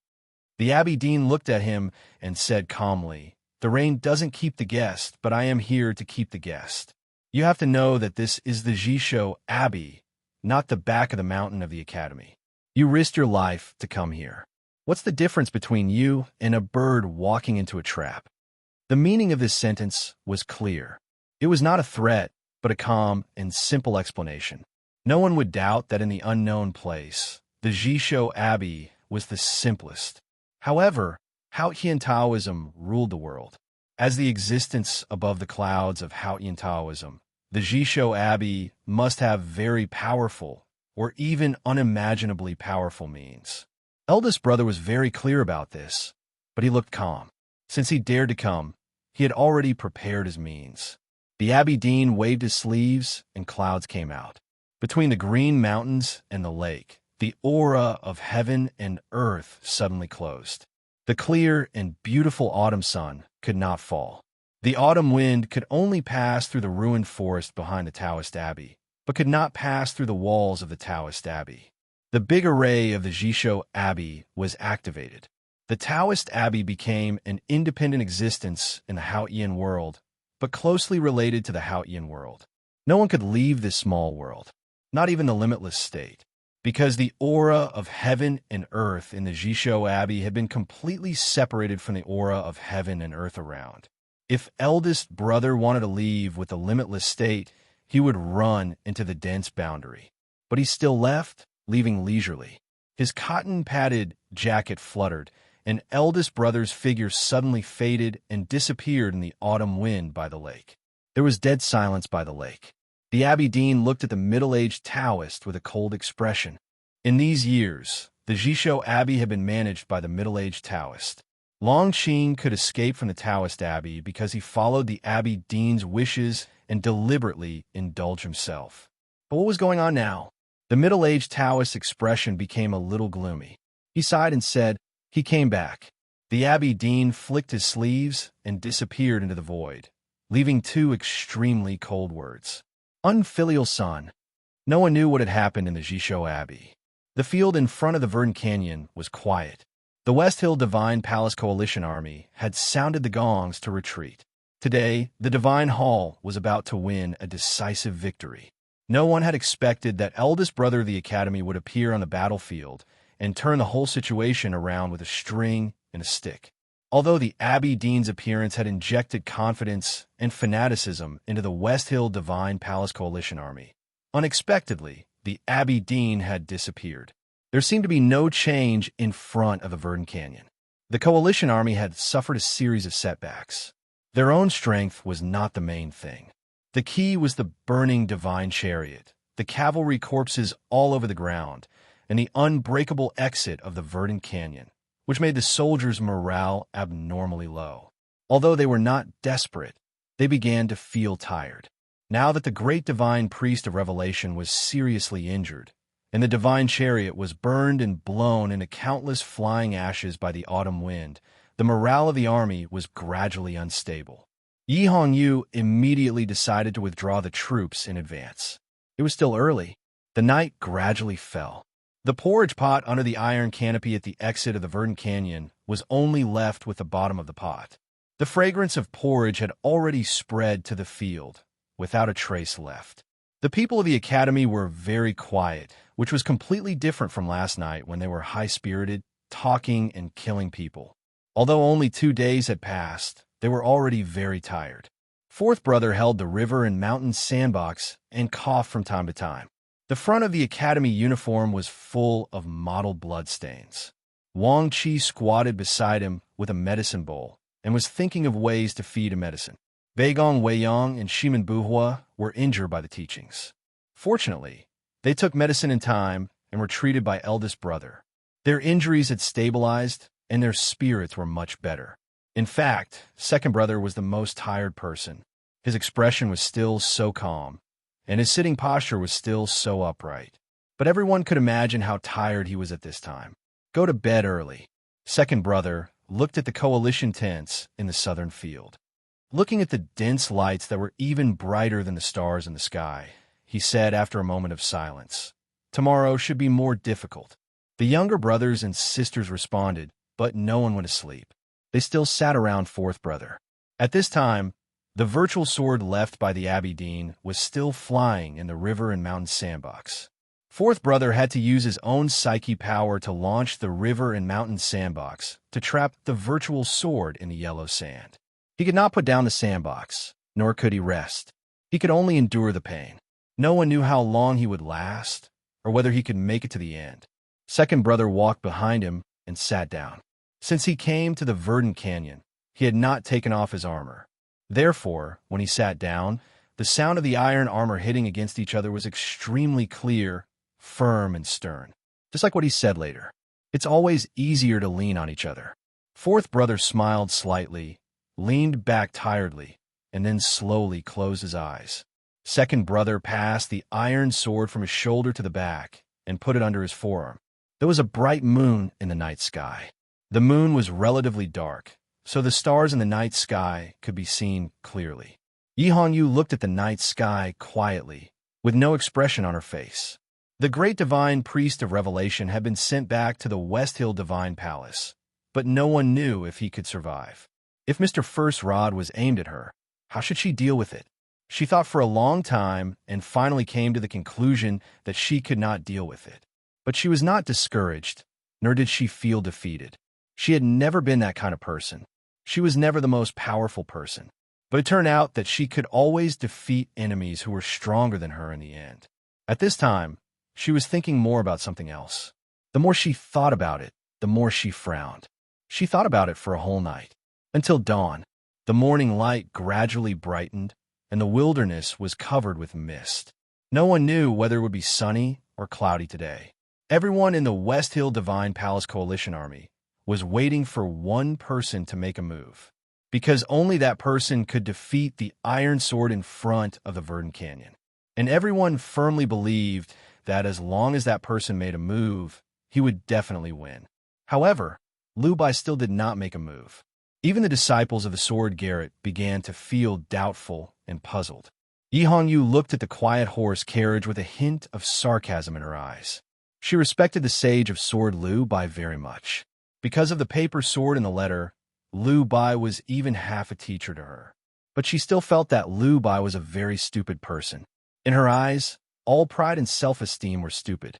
No matter how much pride a person had, it was the same. No matter whether that person was the Abbey Dean or Lu Bai. In this battle of the verdant canyon, if the real powerhouses in Haotian Taoism could listen to her command, she had countless ways to directly crush the people of the academy in front of the verdant canyon. If Lu Bai was willing to give up his pride in sword Taoism and cooperate with the cavalry to besiege them, who in the world could resist? If the Abbey Dean was willing to step into the mortal world, how could the academy be a match for Haotian Taoism? The problem was that although she was now the great divine priest of West Hill and was like a god in the hearts of the believers, there were always a few people in the world that she could not influence or control. The Abbey Dean and Lou Bai were such people. Last night, she looked at the moon and did not sleep. She suddenly thought of Ning, Quebec. She and Ning K were the real kindred spirits. Only she and he understood that unscrupulous means were the best means. At this moment, a Buddhist chant came from the thin mist. There is one more chapter. To be continued. If you like this work, please come Chidian. Come to vote for me. Your support is my greatest motivation. Chapter 760. The Mute Speaks. Put some salt on the pancake. The Buddhist chant came from a mist. A figure slowly walked out of the mist.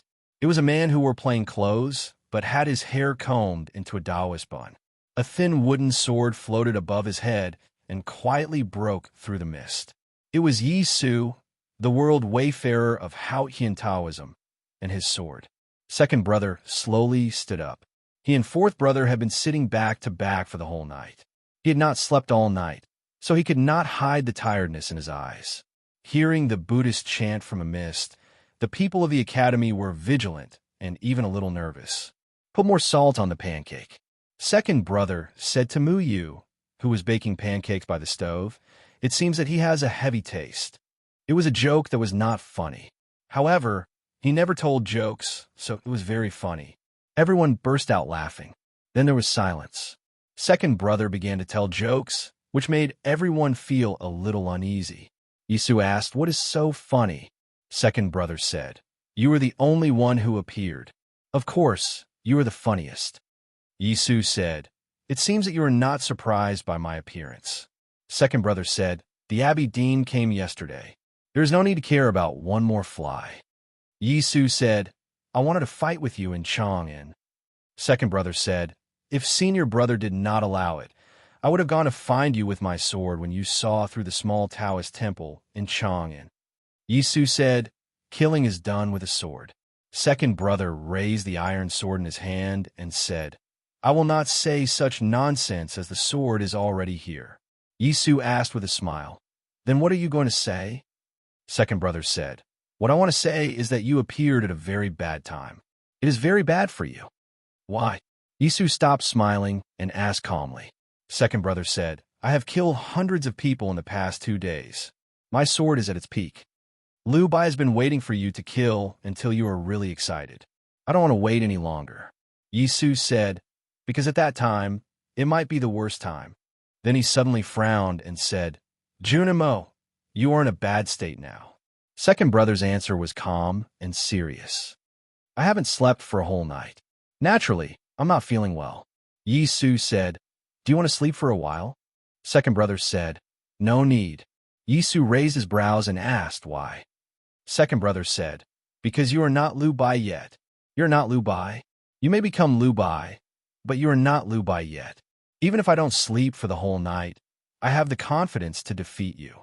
This was what second senior brother wanted to convey. The ordinary soldiers of the West Hill Divine Palace Coalition Army did not know who that person was. Some of the more senior divine officials in the temple guessed the identity of the person in the fog, and the joy on their faces was difficult to suppress. But Yi Hong Yu frowned slightly. She had once regarded that person as her idol and the goal of her cultivation. However, in her eyes, that person was also an idiot, just like the Abbey Dean and Liu Bai. Because they had cultivated for a long time, they were too arrogant and didn't want to eat the food of the mortal world. That was why they had a pure heart and few desires. They were all experts, even the saints, but not the person who would obtain the final victory. On the battlefield of life and death, there was no room for arrogance, nor was there a need for elegance. At this moment, she thought of Ning K again. She did not know who would be the winner if they were both alive many years later. Ning K did not know that Yi Hong Yu, the contemporary great divine priest of judgment, had such a high evaluation or expectation of him. At this moment, all his attention was on the ground in front of him. On the wide granite ground, there were countless three-dimensional shapes made of light mist and lines. Inside the thick city wall, there was the knee-high Wanyan Tower and the scale-like market. This was the miniature Chong and city, and it was the god-stunning array. Ning-Ke sat cross-legged outside Chong and city, silently and attentively observing. He had been observing for a whole day and night. He had already seen the problem. Chong and city was blocked. It was not the wide Vermilion Bird Avenue blocked by horse carriages, nor the streets and alleys in the eastern city blocked by stalls, nor the underground sewer blocked by silt. It was not a real blockage. It was the circulation of the chi of heaven and earth in this magnificent city that was not smooth. Ning-Ke could see with his naked eyes that the light mist in more than 10 places in Chong and city in front of him was obviously disturbed and condensed into a mess. Chong and city was a tactical array, a big tactical array that could shock the gods. The power of this big tactical array came from the chi of heaven and earth flowing in Chong and city. 1,000 years ago, when Chong and city was first built, the headmaster of the academy used his supreme wisdom to build palaces in the city and drew the chi of heaven and earth into the city to set up this big tactical array that could repair itself and circulate endlessly. In the years that followed, the chi of heaven and earth that should have flowed freely blew in Chong and city like a breeze. It was still free, but it began to have its own rules. These rules were the origin of the god-stunning array. Time was the most ruthless and powerful weapon. Although the god-stunning array could repair itself, it still needed the people in the city to maintain it in its best state. The Tang Imperial Court had a special fund to do this, and the most important task of the Clear Water Bureau of the Ministry of Works was to dredge the natural waterways and lakes in Chong and city. The cleaning of Yiming Lake seemed to be a civil project on the surface, but it was actually a routine maintenance of the god-stunning array.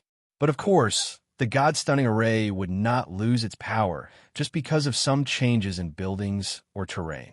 In fact, even if the Imperial Court had never done maintenance, this should not have happened.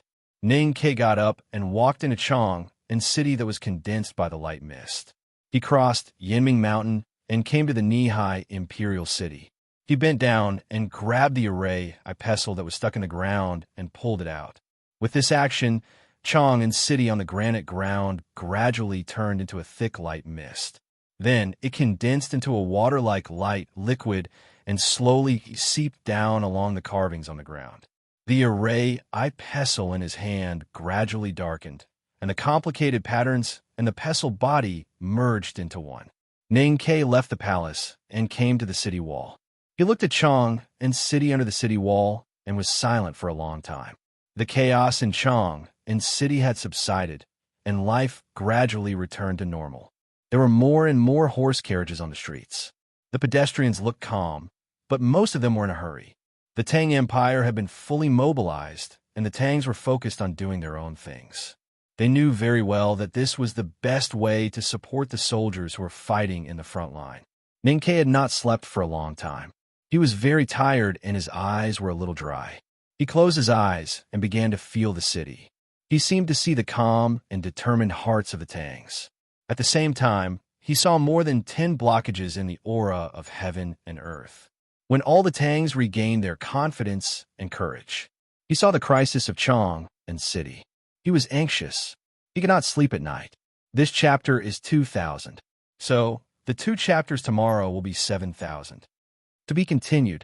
If you like this work, please come to Chidian. Come to vote for me. Your support is my greatest motivation. Chapter 761. Chong and was said to be impregnable. In fact, it had never been. To be more precise, it had never been tested since the founding of the Tang Empire. But no one doubted it, because Chong and was the last and strongest source of confidence for the Tangs. As long as the city stood on the plains south of the Sisui River, the Tangs would always be smiling. Besieging the city was also not advisable.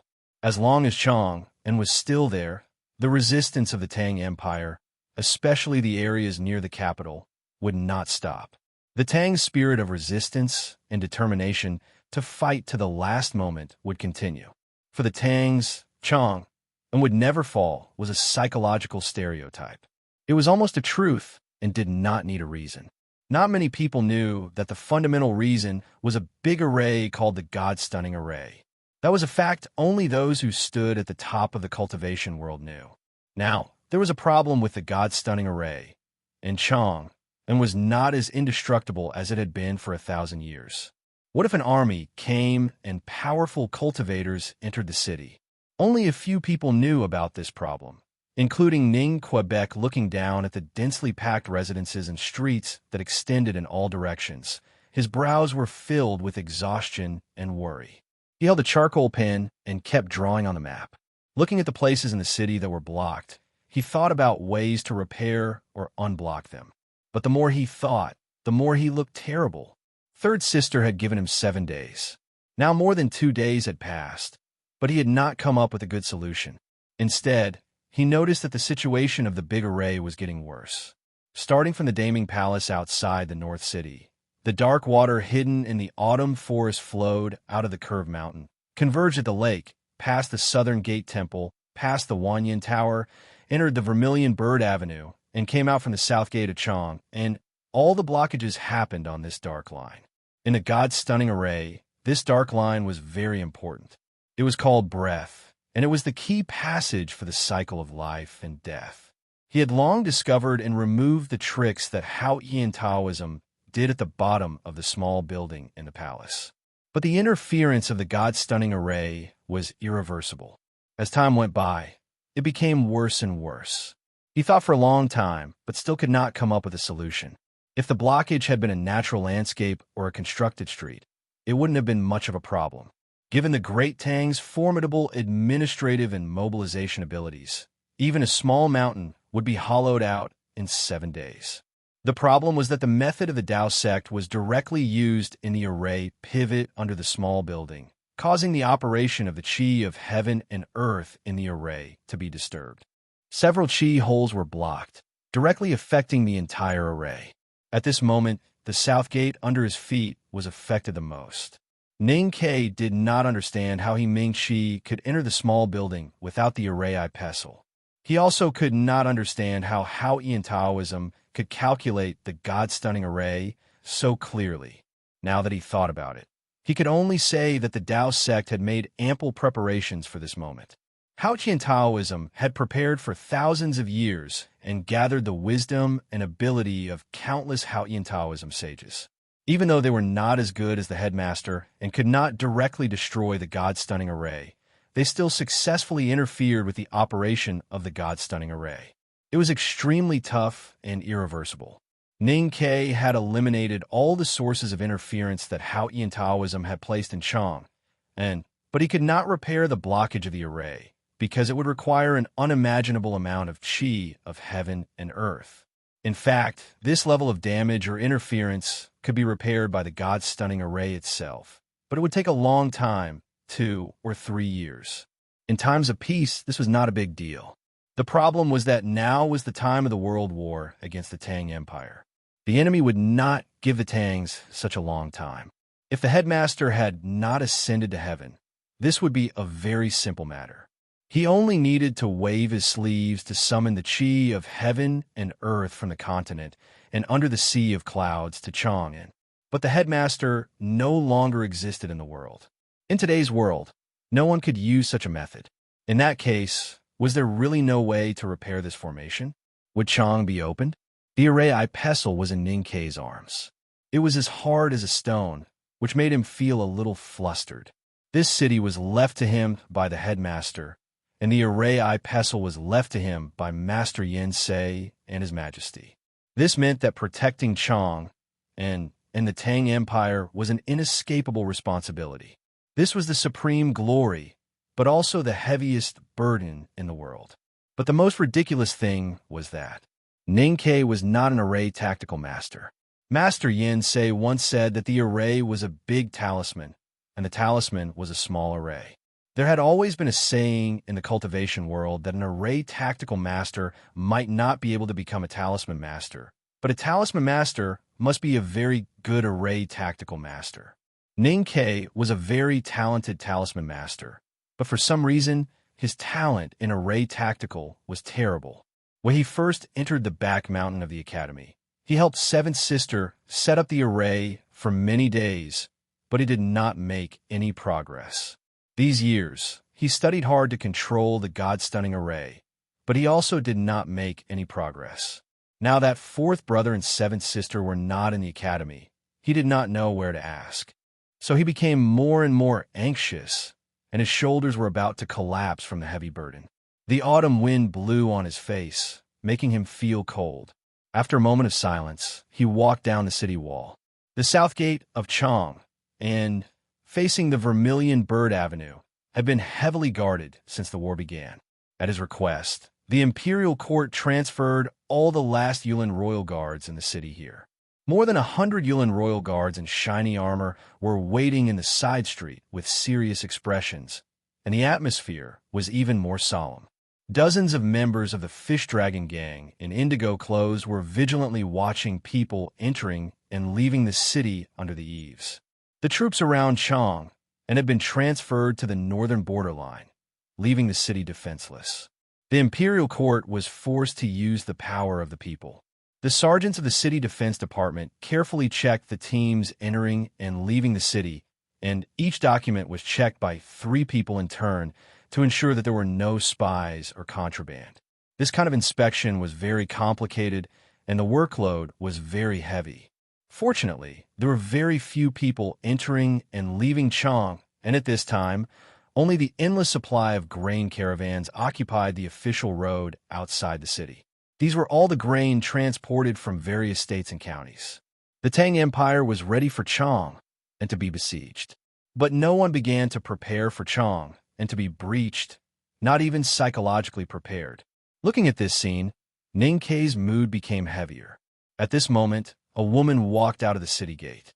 The woman's eyebrows were like ink, her eyes like lacquer, and her face was picturesque.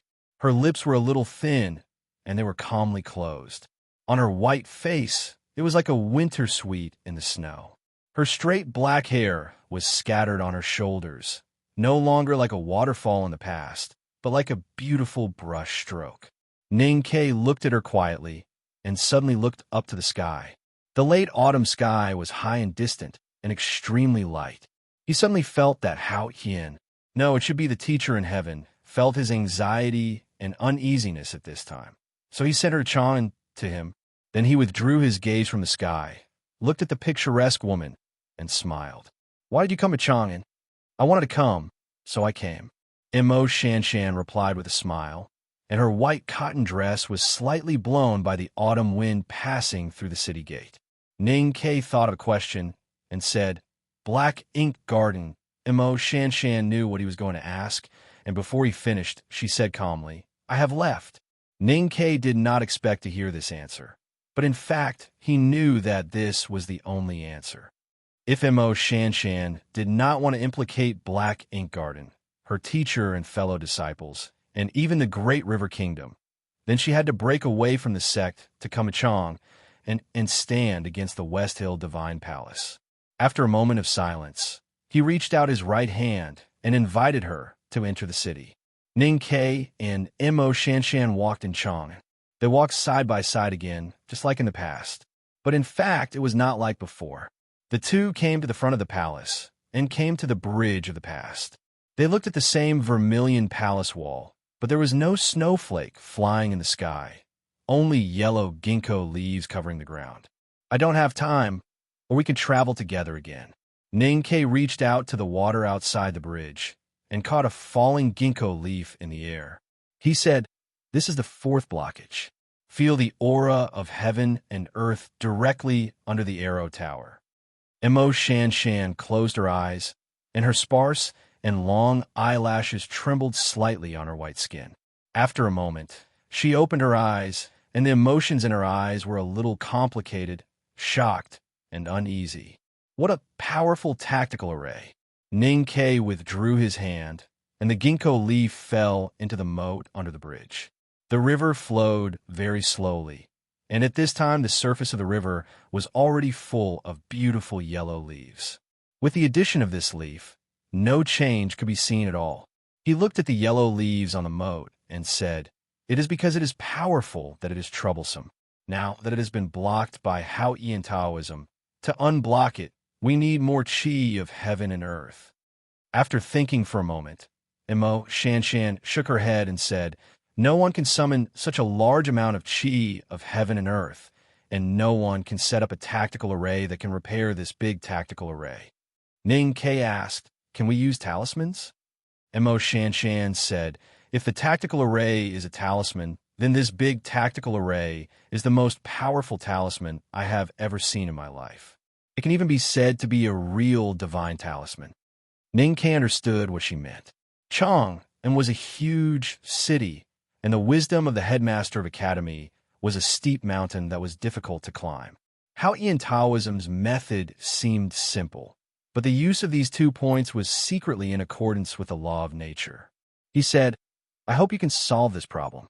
Emo Shanshan said, "I don't have this ability." Ning Ke said, "You are better than me." Emo Shanshan said, "Then you can give me the array I pestle." Ning Ke shook his head. Emo Shanshan said with a smile, "I thought you have learned to trust after experiencing so many things."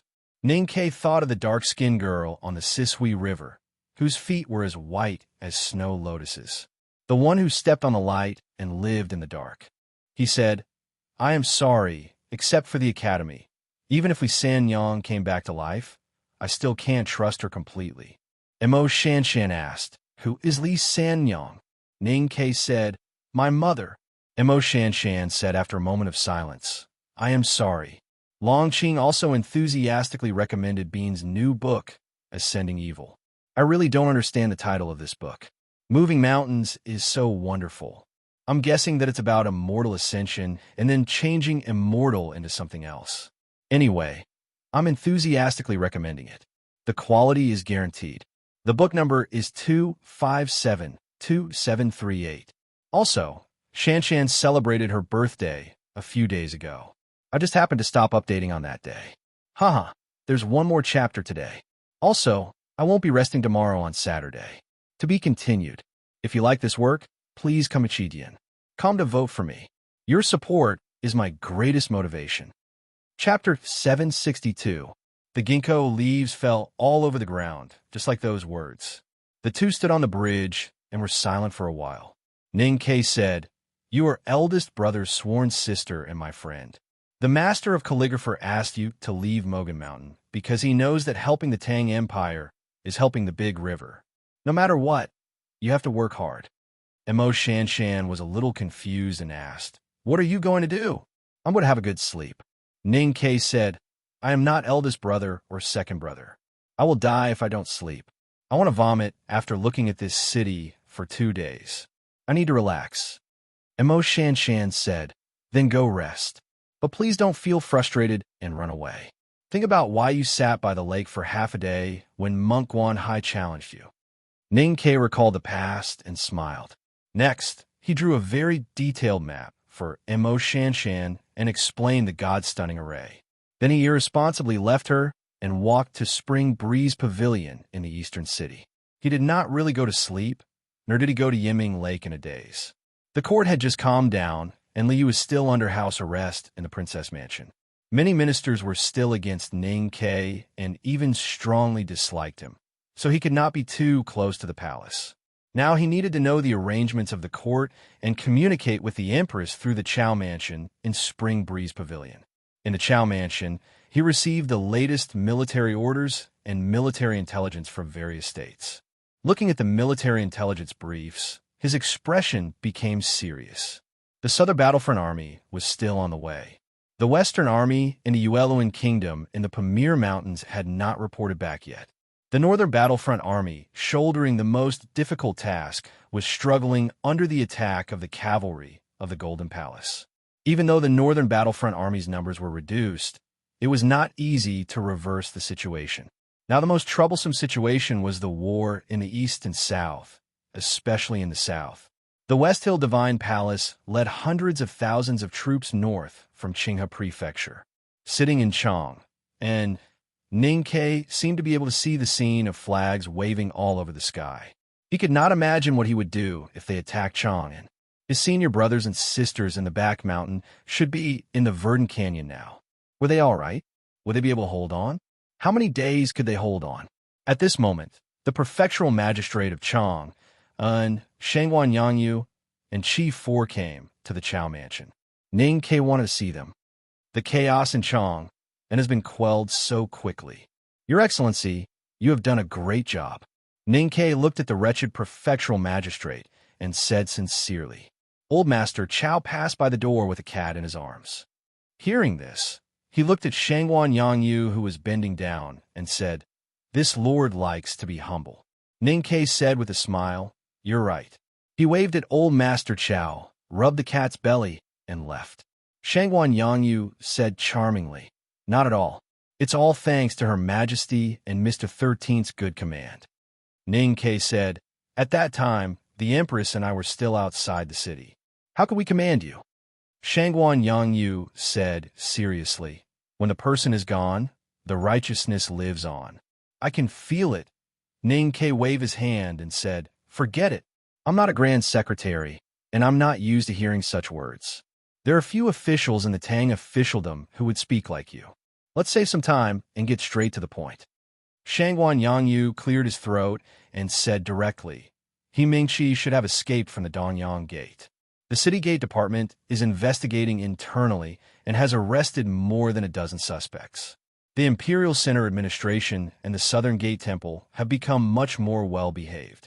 Those who escaped from the Qinghe County Club have all been arrested and are now temporarily detained in the club." Ning Ke was very clear that the reason why the Imperial Center Administration and the Southern Gate Temple had become well-behaved had nothing to do with the exposure of He Mingqi's true identity. It was because the parents and relatives of those cultivators were now under house arrest by the Chong and local government and the Fish Dragon Gang. Under such circumstances, except for those who were truly cold-blooded, who would dare to make a move, the disciples of the Qinghe County families cannot escape the crime of treason. Although they have not been tried, why should they stay in the club and sleep comfortably? Send them all to the local government prison." Ning Ke said. Shangguan Yangyu seemed to be a little embarrassed and said, "The local government can't lock so many people." Ning Ke looked at Chi 4 and said, "The Fish Dragon Gang must have many dungeons." Mr. Chi shrugged and said, "It's not a problem to lock up a few hundred people." Ning Ke looked at the expression on Shangguan Yangyu's face and said, "What's the problem?" "I don't have any problem, but there are many officials in the Imperial Court. Maybe there will be problems." Shangguan Yangyu said, "There are two opinions in the Imperial Court about how to deal with the families of Qinghe County. One is to try them as soon as possible to give an explanation to the Imperial Court and the people. The other is to let the disciples of the family stay in Chong and city alive, so that they can be used as a bargaining chip when negotiating with the West Hill Divine Palace in the future." Ning Ke was silent for a moment and said, "These people must die." Shangguan Yangyu said worriedly, "What if the officials in the Imperial Court object? Even if we want to negotiate in the future, there are some problems that cannot be discussed." Ning Ke said, "The problem of Qinghe County is a problem that cannot be discussed. Of course, it is indeed a pity for these people to die now, so let them suffer first." Chi 4 said, "I am better at this." Shangguan Yangyu said, "The prefectural government is more professional." Ning Ke said, "You can discuss these small things yourself. I called you here today because the Empress has decided to hand over the City Gate Department and the temporary law enforcement power to His Excellency. The Fish Dragon Gang will also temporarily be under His Excellency's command. Mr. Chi, you have to cooperate with His Excellency and do this well." Shangguan Yangyu was very clear that as long as he could survive this war, he would definitely be promoted after the war. However, he did not expect that he would suddenly have such a great power. He could not help but feel a little excited and a little scared. Mr. Chi also felt a little strange. This arrangement was a little strange. Chong and city is very empty. If the West Hill Divine Palace Coalition Army, no matter which side the enemy is from, there is nothing we can do if they come to the city. So you have to be prepared in advance after the city is breached." Hearing Ning Ke's words, Shangguan Yangyu and Mr. Chi were shocked and speechless. Just like all the Tangs, they had never thought that Chong and city would be breached one day. "Don't spread this news." Ning Ke did not look at Chi 4, but looked at Shangguan Yangyu's eyes.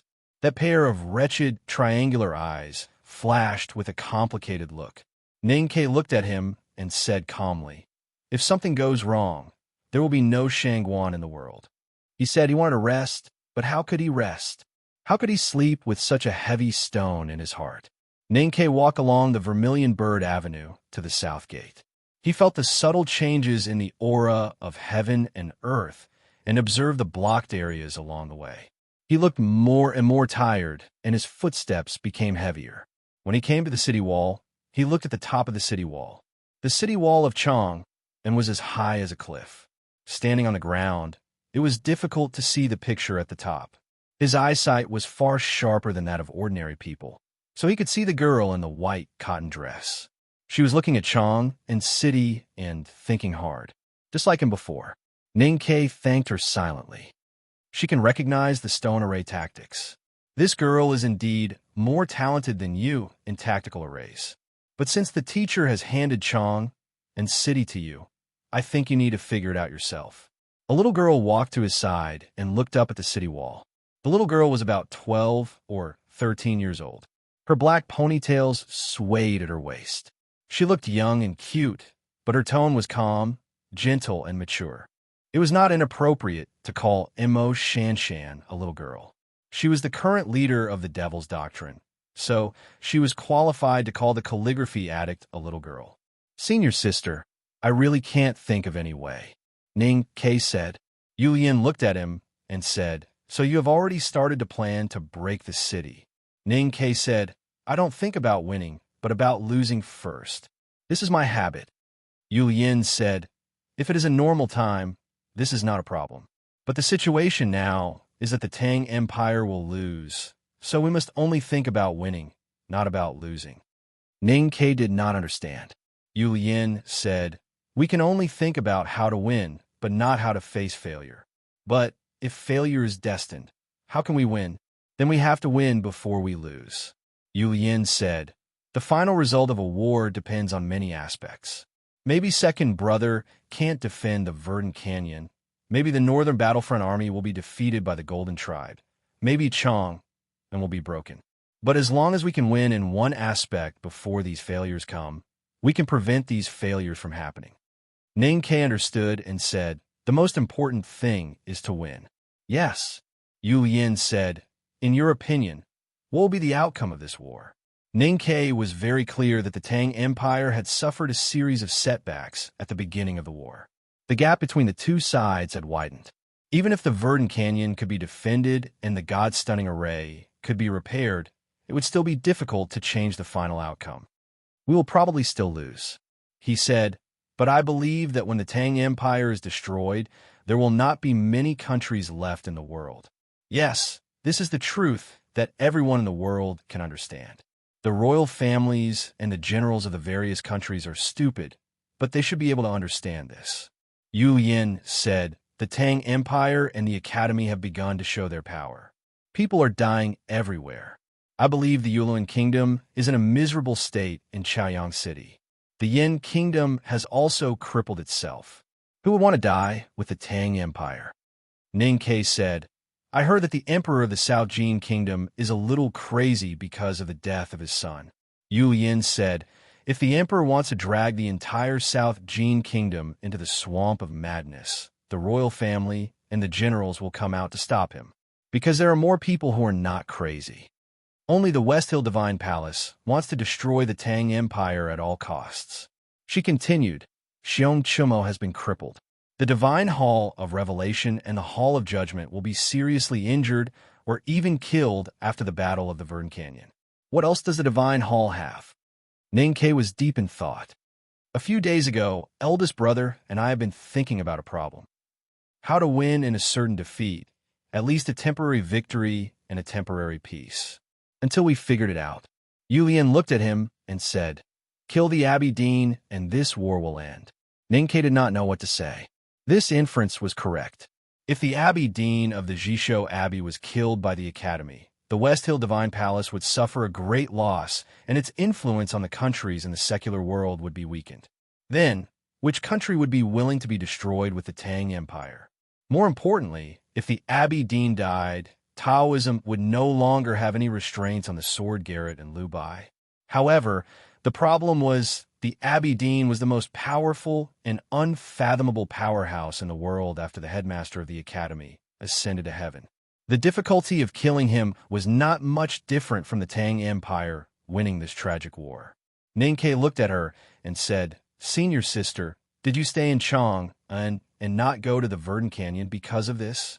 Yu Yin said, "I'm not confident that I can defeat him.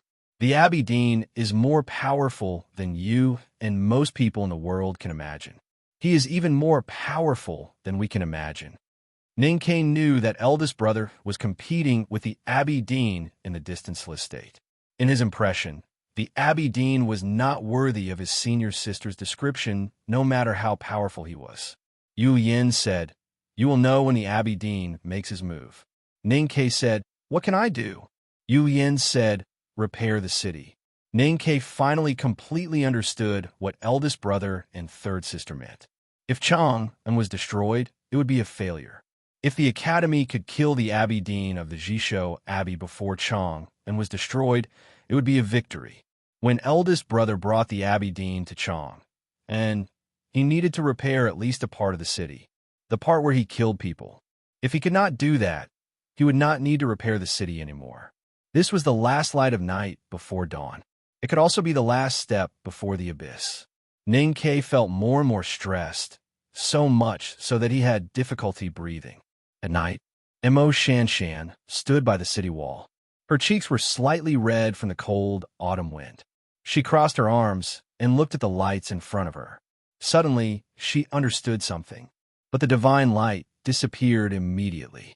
She did not know where it went. She frowned slightly and continued to look at the city. Ninkei was also looking at the city. He sat on Yinming Mountain and looked across the lake. The scene across the lake was a fragment of Chang'an City. His and Song Song's house was also there. No one lived there for a long time. It was dark and cold. He looked at it for a long time and remembered many things. When he received the challenge from Monk Wan Hai, he pondered for a long time by the lake and learned a lot. Of course, most of the past was related to Sang Sang, but he did not feel anything. He was very tired. He fell into a deep sleep in the cold night. When he woke up, there were still no lights across the lake. Because it was dawn, the sound of peddlers came from the morning fog. After the morning fog dispersed, the residential streets were occupied by the steam from the bun shops. People gradually came to life. It turned out that the other side was not so cold. Ninkei looked in that direction and vaguely captured something. Have a good weekend. See you tomorrow. To be continued. If you like this work, please come to Chidian. Come to vote for me. Your support is my greatest motivation. Chapter 763. Ninkei got up, brushed off the grass and dew on his body, and walked to the other side of the lake. There was a patch of white autumn reeds on the east side of the lake, and a wooden bridge was hidden in the reeds. He walked across the bridge, through the side door and alley of his house, and came to the noisy morning market. In the mortal world, the emperor was dead, but the people were still alive. The war continued, and so did life. The steam from the bun shop spread like fog on the street, and the soup from the noodle shop drenched the Bluestone Road. The people queued up to buy breakfast and talked about the news in the neighborhood, as usual. Of course, the topics included the war at the border, and some women were worried about their nephews in the army. Ninkei walked to the bun shop, listening to the sound of boiling water in the steamer, looking at the steam in front of him, listening to the simple words, and watching the cute action of the children tearing the paper of the bun. He suddenly felt something. It was in front of this bun shop that he met Daosher Monk and saw a bun in the wilderness. It was a 1,000-year-old grave, and it was the most dangerous battle since he entered the human realm. At that time, the morning wind gradually blew, and Daosher Monk's head rolled down like a hot bun that was not held by the children because it was too hot. Then, the Bluestone Road was soaked with blood, thicker than dew, and more fishy than noodle soup. Time passed silently, and the bloodstains from that year could no longer be seen on the Bluestone Street. The traces of the battle from that year could no longer be seen, and people could not even remember what had happened that morning. The morning market was still the morning market, the bun shop was still the bun shop, and the boss and the cook were still the same, But the children who bought the bun were no longer the children. Was this the power of time? Ninkei stood in front of the bun shop, silently recalling the scene of the past, and then remembered what happened after Sang Sang placed the black chess piece on the Buddha's chessboard in the cave on Hua Mountain. In the world of Hao Yin, the highest rules were eternal, such as time and death. Other than that, what other rules could reach that level? The morning light became fuzzy because of the refraction of the steam, as if there were countless fragments of time in it. The street was crowded. Ninkei stood in the street, closed his eyes, and lowered his head, feeling everything around him. He saw many scenes. The old bloodstains were washed away with clean water, leaving behind some remnants. Then, countless people queuing up to buy the buns stepped on them and took them away from the original ground, leaving no trace on the bluestone. The child held the steaming hot meat buns and walked on the bluestone slabs. The woman used a bamboo basket to catch the steaming buns. She scolded her husband for staying in bed while walking on the bluestone. The woman gradually grew old, and the child from back then had grown up, married, and had children. The old woman was waiting at home, and the children began to line up with their mothers to buy buns. Before they got home, they secretly took one and held it in their hands. Over the years, countless pairs of feet had walked on these bluestone slabs, and the bluestone slab's surface had become extremely smooth. He saw a wasteland full of weeds, a farmer lighting a fire in the middle of the grassland, an old ox taking heavy steps in the field, and black soil being turned over. Rice and wheat began to be planted in the fields, and in autumn, the golden grains grew. The farmers began to harvest the grains. The stone mills slowly turned, grinding out fine white flour, which was then sent to the city to be made into steamed buns or buns. He also saw a lot of images and thus understood some things. When people walked in the world, they would inevitably leave behind traces. However, as people continued to walk, these traces would disappear without a trace when no one noticed them. This was not the power of time, but the power of man himself. He opened his eyes and looked at the endless flow of people in the morning market, and a smile appeared on his face. This city was very large, and this tactical array was very great. Therefore, after the teacher who represented the entire human world left, no one could be found who could mobilize enough chi of heaven and earth to repair this city and this tactical array. But the human world was still there. That power was still in the human world. Ninkei did not know what the aura hidden in the human world was. It was not accurate to describe it as power. He could feel the power and even faintly touched the supreme rules. But he did not know how to describe this feeling. What word should he use to describe it? The taste of life or the smell of smoke and fire? He did not know how to mobilize that aura, but at least he had a clue. Most importantly, for the first time, he truly felt that aura. At that moment, he was connected with the teacher and many predecessors. Therefore, he was in a good mood. He saw Mo Shanshan at the other end of the street. Mo Shanshan looked at Chang and from the city wall. She did not sleep all night, so she looked very tired. Ninkei walked to the bun shop, bought 2 hot buns, and then walked to the other end of the street. Beef and radish stuffing, a big bun for 2 coins. He handed the bun to Mo Shanshan.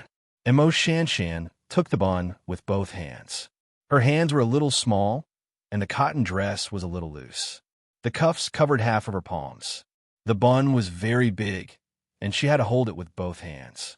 She carefully tore off the paper stuck to the bun skin, and then carefully took a bite. She looked very focused and cute. He came to the south gate. He climbed the city wall and looked at Chang and in the autumn wind. Have you ever had the experience of staring at a word for a long time and feeling that the word is getting stranger and stranger? Whether it is the structure or the appearance, it always feels like it is not a word. Of course, I used to think that it was because I got used to understanding the 8 strokes calligraphy of Yom. Ninkei looked at the city under the city wall bathed in the morning light, and then continued. But these 2 days, after looking at Chang and for a long time, I found that this is a very natural thing. Mo Shanshan said, I only looked at it for a night, but Chang is no longer a city in my eyes. Is it a talisman or an array? Neither. I think this city is a person. Mo Shanshan looked at the roads and buildings in the city and said, "This person is called Chang. His snow mountain and ocean of chi acupoints are blocked, and he is waiting for us to help him open up all his acupoints." Ning Ke was silent for a moment, and then said, "This is very interesting, very similar to me in the past. But because of this, I know that it is basically impossible to open up an ordinary person's chi acupoint. But your acupoints are finally open." Mo Shanshan looked at him and said, "So I plan to use your method to cure Chang'an?" Ning Ke remembered those past events, but in fact, until now he was not very clear why his snow mountain and ocean of chi suddenly opened up and why he could cultivate. Mo Shanshan looked at the sky and said, "Chang'an, snow mountain and ocean of chi are the heaven and earth. We cannot command the heaven and earth, so we can only let the heaven and earth do it themselves. There are a few reasons why I can't write today. The first is that Lin Hai Tingtao released a new book, and I want to be the guest host. My mind isn't clear. The second reason was that the contents of this chapter were too taxing on the brain. This chapter talked about the most fundamental things of Nightfall.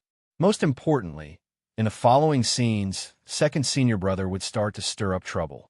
The previous scenes were all small ones, and the next one would be a big one. The problem was, how should I do it? I wasn't confident yet, so I didn't dare to continue. At this moment, I grabbed my hair and thought about it. Today is Saturday, and it's the day to make up for it. Today, I owe everyone 4,000. I will definitely make up for it within 10 days and 2 shifts. I will explain to everyone that it's all Lin Hai and his second senior brother's fault. To be continued. If you like this work, please come to Chidian. Come to vote for me. Your support is my greatest motivation. Chapter 764. There was a blockage in a hidden line in the God-stunning array, so the exit of the hidden line was completely blocked. According to the principle of life and death in the tactical array, the flow of the aura of heaven and earth from the north to the south was forced to stop completely, so that the aura of heaven and earth in the city became more and more stagnant until it backflowed and broke the blockage with the help of heaven and earth itself. The prescription that Mo Shanshan gave to Chang and was very simple, but extremely violent. It was hard to imagine that it was made by such a beautiful and gentle girl. If she treated a real person, he would definitely bleed to death after taking the medicine. But if it was Chang and who took the medicine, would it be different? Ning Ke was silent for a long time and asked, "Where to block it? How?" The exit of this line is the South Gate, which happens to be the living gate of the God-stunning array. It faces the Vermilion Bird Avenue. If we want to block it, we naturally have to seal this gate. As for the method, Mo Shanshan said, "I want to block this gate with stones."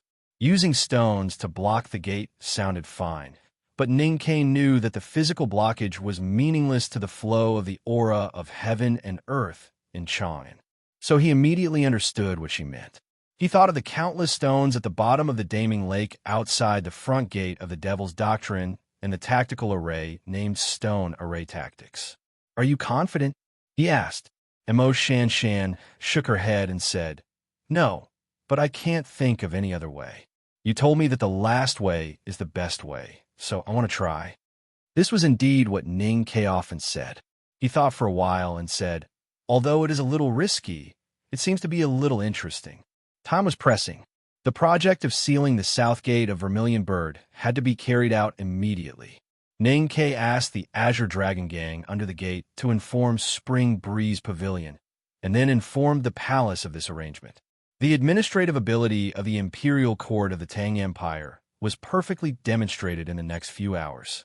It didn't take long for several tactical array masters and more than 3,000 temporary conscripted workers led by the Ministry of Works and the Imperial Center Administration to arrive at the South Gate. They were all under the command of Mo Shanshan. Mo Shanshan asked, "As for the more than 30,000 stones, where can we find so many stones?" Ning Ke looked at the houses in the city and said, "If it doesn't work, we'll tear them down." The assistant minister of the Ministry of Revenue, who had come under the edict, was silent for a moment. He then said in a small voice, "There's a lake 3 leagues south of the city. There are many stones in the lake.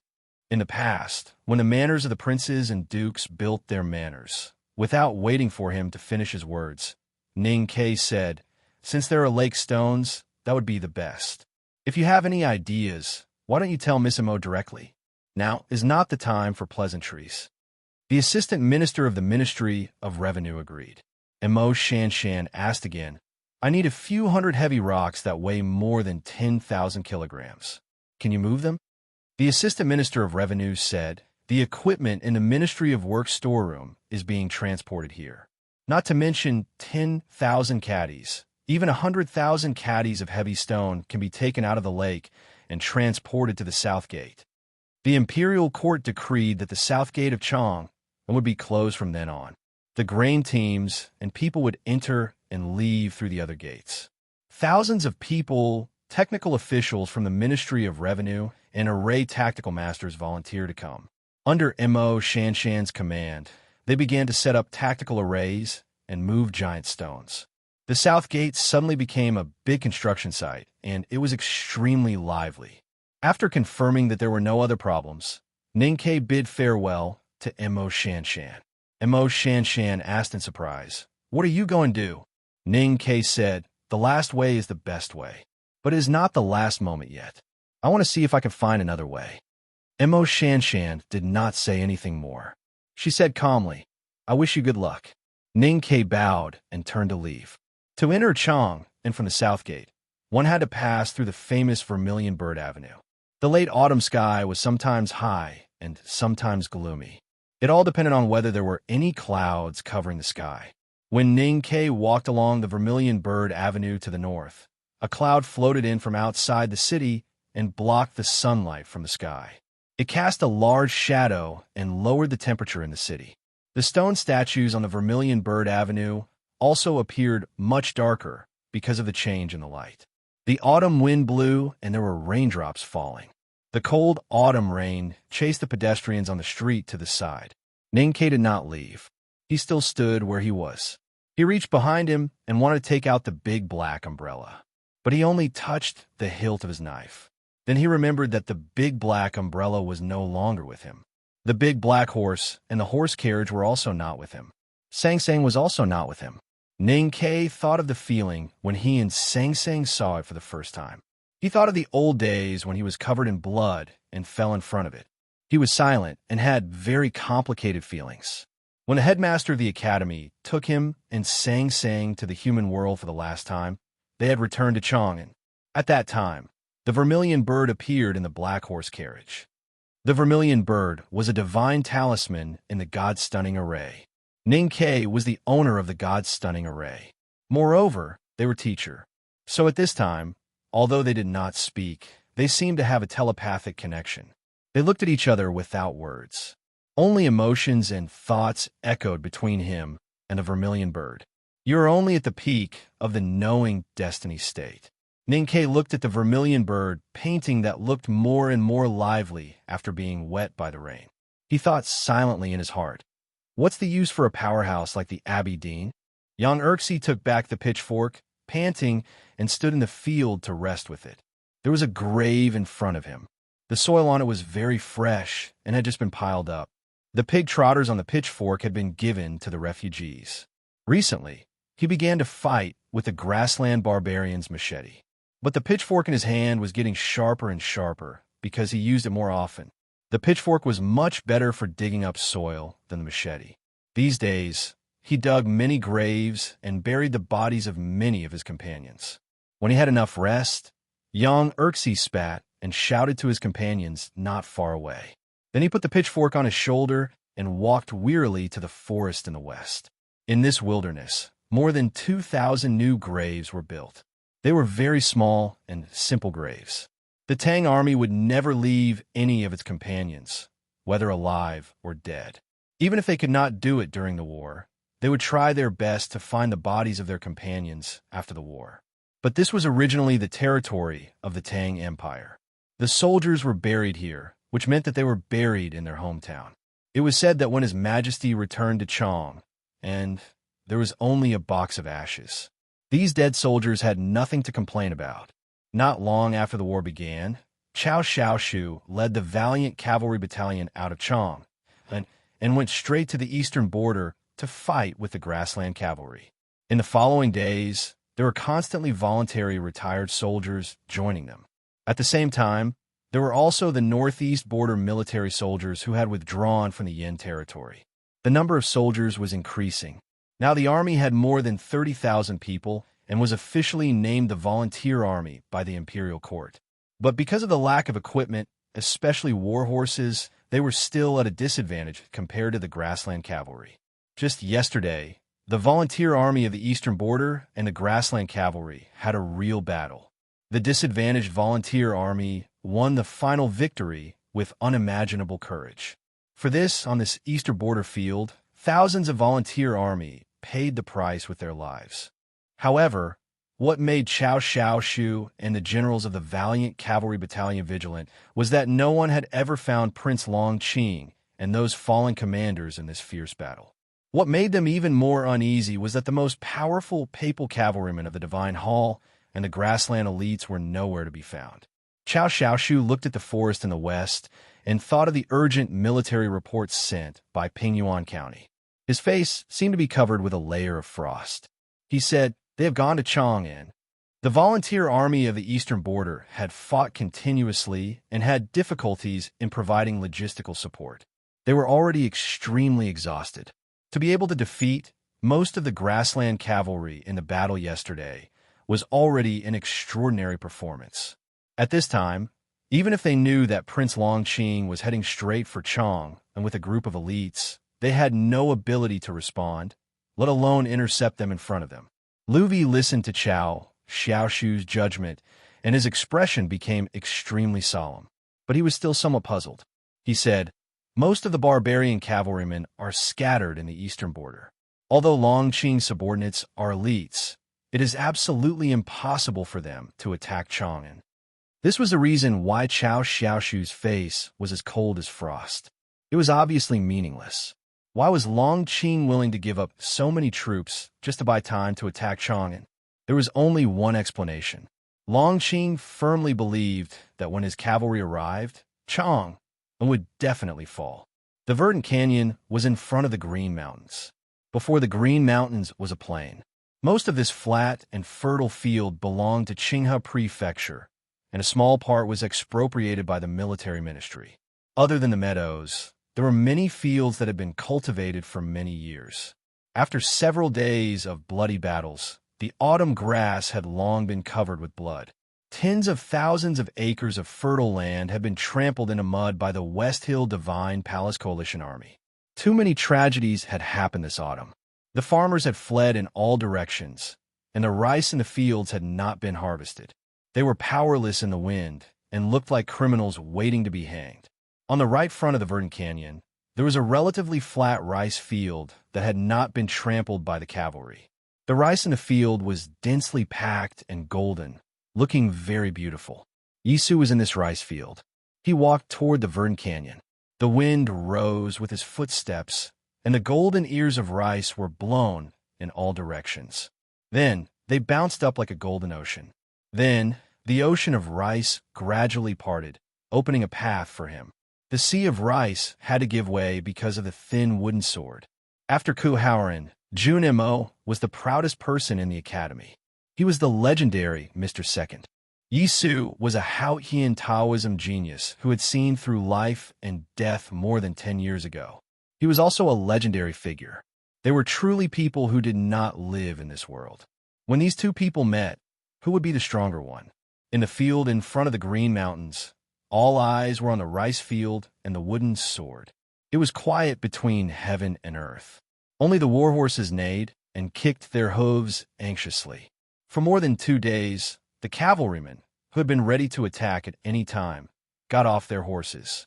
They knew that they could not interfere in this battle. It was a battle for the dignity of the powerhouses. In the sacred sedan, Yi Hongyu looked at the verdant canyon silently, her fingers lightly touching the blood-red divine robe. Yi Su came to the verdant canyon. He looked at the iron canopy, then at the scorched black armor on Second Brother's body. Finally, his eyes fell on the iron sword. He frowned slightly and was about to say something. Second brother's voice sounded first. It was still as serious as ever. He looked at Yisu and said, "You were standing in the wrong place." Yisu did not expect to hear such a sentence. He calmed himself down and asked seriously, "What's wrong?" "That is the field, not the road." Second brother said, "The road is for walking, and the field is for growing food. There is a road, but you chose to walk from the field. That is a waste of food. Of course it is wrong." The disciples of the academy in front of the verdant canyon were a little nervous because of Yisu's arrival, but now they could not help but laugh. They felt that it was just like how senior brother had taught them all these years. There was no nonsense, no frown, no hesitation. He just said one sentence when he saw you. "Because you were wrong," he would say you were wrong. Second brother was such a person. No matter if the other party was a Hautian Taoism wayfarer or an emperor's prostitute, as long as you were wrong, you should be taught a lesson. This was second brother's rule. Everything in the world was big and small. Wasting food was wrong. Standing in the wrong place was wrong. Wearing secular clothes, but wearing a Taoist bun was also wrong. In second brother's eyes, Yisu was full of problems, which made him very unhappy and even a little disappointed. Yisu could feel his emotions and could not help but laugh. He thought that Junimo was indeed the legendary temperament. He smiled and said, "Your way is no longer suitable. Moreover, this is a war." Second brother said, "What is suitable for the time. Planting rice and harvesting is something that will last for 1,000 years. How can it be changed because of the situation?" Yisu gradually stopped smiling and said, "How can you control others?" Second brother said, "The battle of the verdant canyon lasted for more than 2 days. I did not show mercy to any enemy who trampled on the field. Although those cavalrymen did not know, they knew to seek advantages and avoid disadvantages. That is why the field you are in is left." Yisu looked around the sea of rice and became slightly serious. "Last night, with the permission of the disciples of the academy, the West Hill Divine Palace Coalition Army collected the corpses overnight. At this time, there were not many corpses left in front of the verdant canyon, but the blood was still in the field. There should have been a large rice field next to the sea of rice where he was. At this time, the rice field had been trampled into a wasteland. The rice was scattered on the ground, and the scene was very bleak. The blood in the rice field was the deepest and most condensed like pulp. Yisu then knew that Junimo did not lie. As expected, all the cavalrymen who trampled on the field were killed by him. In such a fierce battle, a slight distraction would lead to the destruction of the sword and the death of the person. However, under such circumstances, second brother still did not forget to use the iron sword to enforce his rules. What kind of person was he? Yisu stood in the rice field and was silent for a long time. He reached out to pluck an ear of rice and gently rubbed it. Looking at the soil soaked in blood under his feet, he said, "I don't want to be taught. How can you teach me?" Second brother said, "You are wrong, so I will teach you. If you don't want to be taught, I will beat you until you do." There is one more chapter. To be continued. If you like this work, please come Chidian. Come to vote for me. Your support is my biggest motivation. Chapter 765. If you don't agree, I'll beat you until you do. Actually, this was not second brother's rule, but the rule of the academy. It sounded a little overbearing and unreasonable, but in fact, it was reasonable. Yisu was not angry. He said calmly, "Reason has nothing to do with force. Junimo, even if you can defeat me, you can't make me agree with you.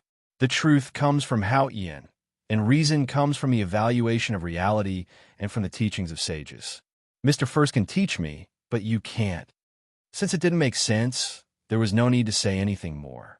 For people at Junimo and Yisu's level, their conversation was just a casual chat, where it could be said that it was limited to the words themselves. One stood in front of the verdant canyon, and the other in the rice field. The hundreds of thousands of people watching the battle in the field looked nervously in the direction of the verdant canyon.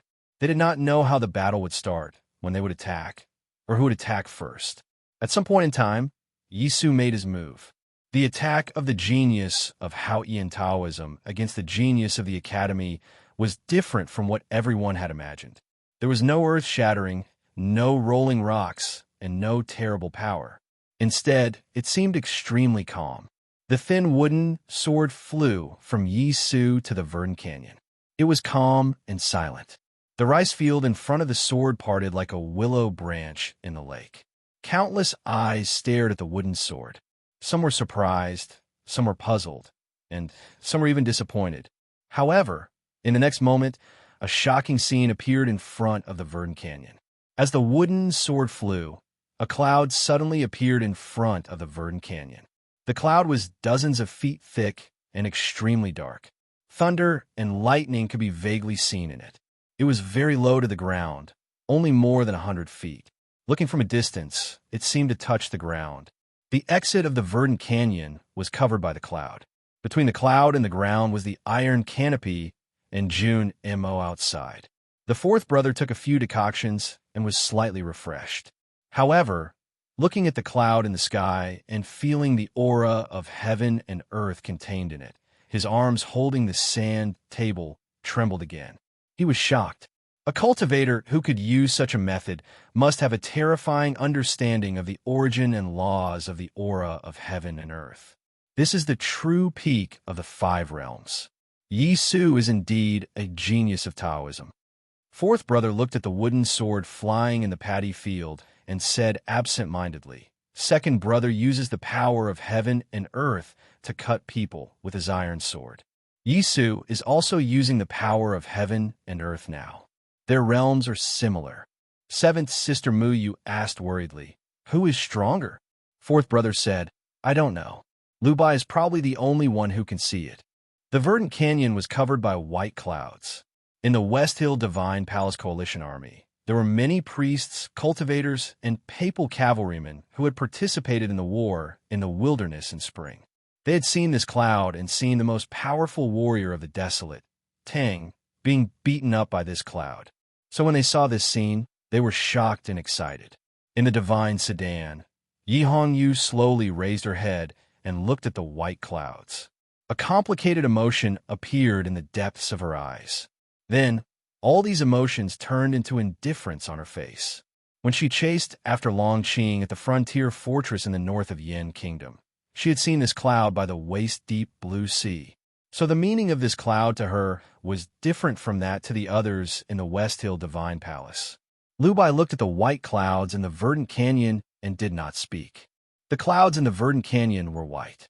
But because they were too low to the ground and too dense, they became very gloomy and dark, just like the dark clouds that would rain in midsummer.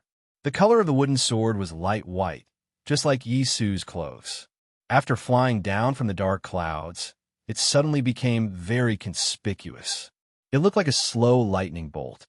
Suddenly, a bright light flashed in the dark clouds.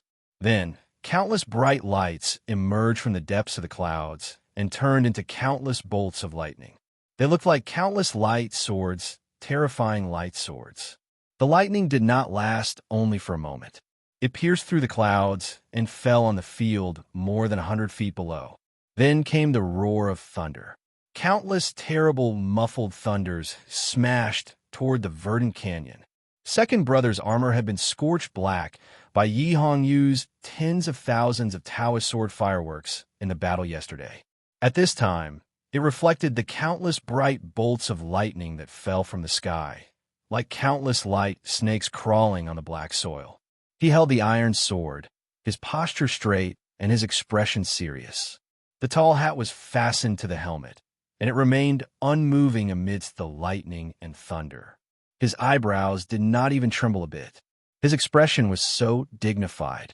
The dark clouds were pressing down, and there were tens of thousands of lightning and thunder. But he seemed to be attending a banquet. He did not watch from the side, nor did he look sideways. He did not look at the clouds or the sword. He only looked at Yisu in the rice field in the distance. He raised the iron sword in his hand, leveled it, and made an ancient salute. As he held his sword horizontally, the autumn wind that was blowing toward him immediately became silent, becoming silent. The thunder and lightning finally fell. There were countless terrible roars in front of the Verdant Canyon. Countless bolts of lightning struck the ground almost instantaneously, carrying with them a terrifying power. The dark clouds twisted restlessly, and the lightning drilled into the green mountains like snakes, causing the rocks to collapse. Second brother leveled the sword, and the autumn wind suddenly became cold. Even the space in front of him seemed to have been drawn into countless squares by the wide and straight iron sword, and then turned into square frames, and finally into thin strips. Countless bolts of lightning fell on his body and entered those spaces. The lightning that should have been zigzagging suddenly became straight and bright lines. The lightning flashed, and the thunder continued.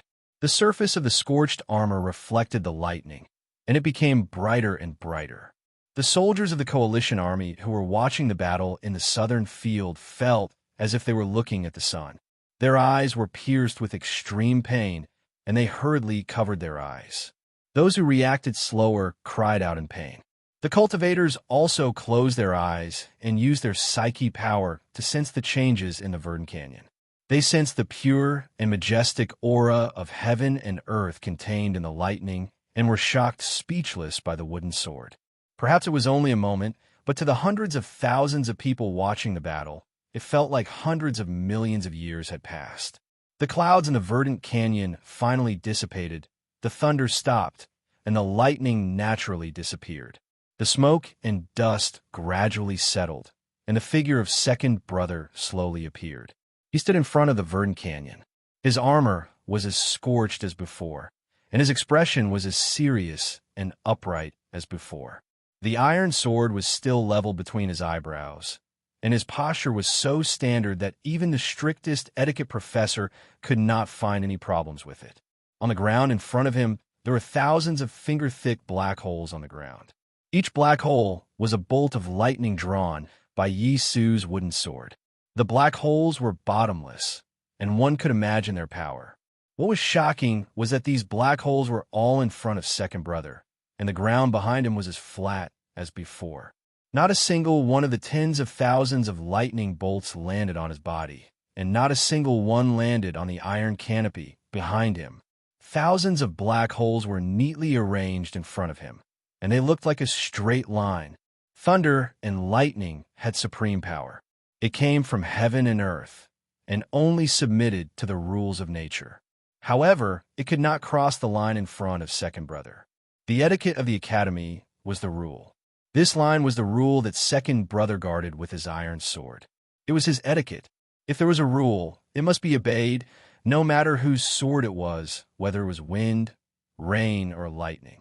The cloud should be in the sky, in the mountains, and should not be so low. How could thunder and lightning disturb me? Today, I finished 2 chapters. I was very happy. I wanted to write more to make up for yesterday's, but strangely, my cervical vertebra, which had been fine for days, suddenly became very uncomfortable. I still did not sleep on a pillow. After thinking about it, I found that there was only one possibility. I slept for 12 hours today, and I slept too much. Alas, see you tomorrow. To be continued. If you like this work, please come come to vote for me. Your support is my greatest motivation. Chapter 766. The clouds and thunder dispersed. The wooden sword shook slightly and flew back to the sea of rice from the Verdant Canyon. Yisu raised his eyebrows slightly. He knew that Junimo was strong, but he didn't expect him to be so strong. Only by surpassing the threshold of the 5 states could he create his own rules in Hao Ian's world. Second brother did not surpass the 5 states, but he found his strongest belief in the established rules of Hao Ian's world and made those rules his own. From a certain point of view, this kind of method had already surpassed the limits of Realm 5. Yisu's eyebrows gradually calmed down. He had already drawn his sword. Now it was second brother's turn. He looked at the Verdant Canyon and waved his arms. He put his sleeves behind his back and said calmly, "Please." Second brother drew his sword. His sword was simpler. The broad and straight iron sword left his right hand and the Verdant Canyon.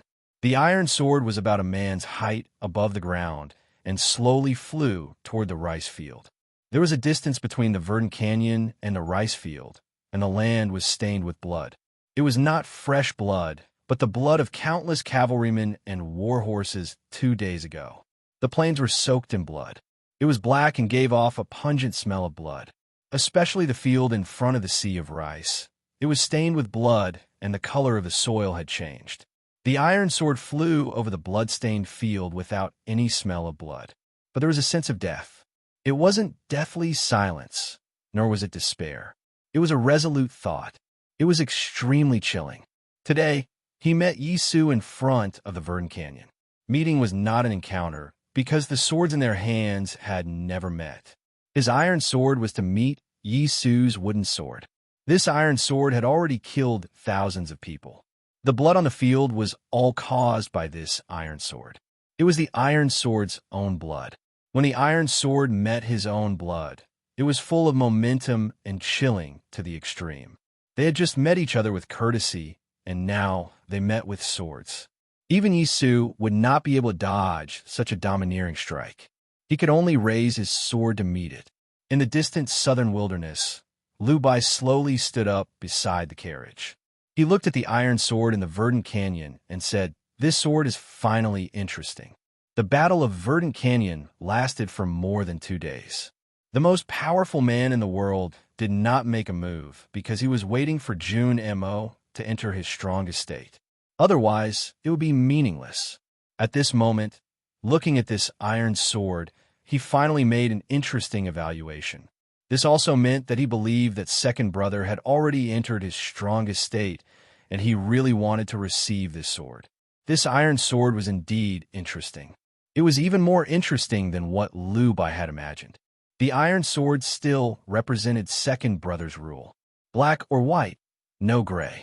Life or death, it was impossible to satisfy both.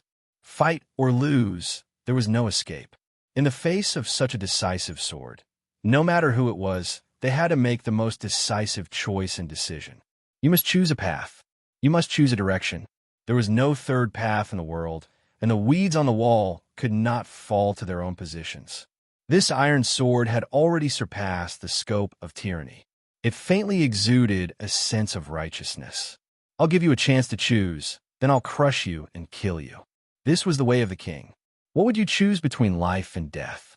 Even if you had really seen through life and death still existed.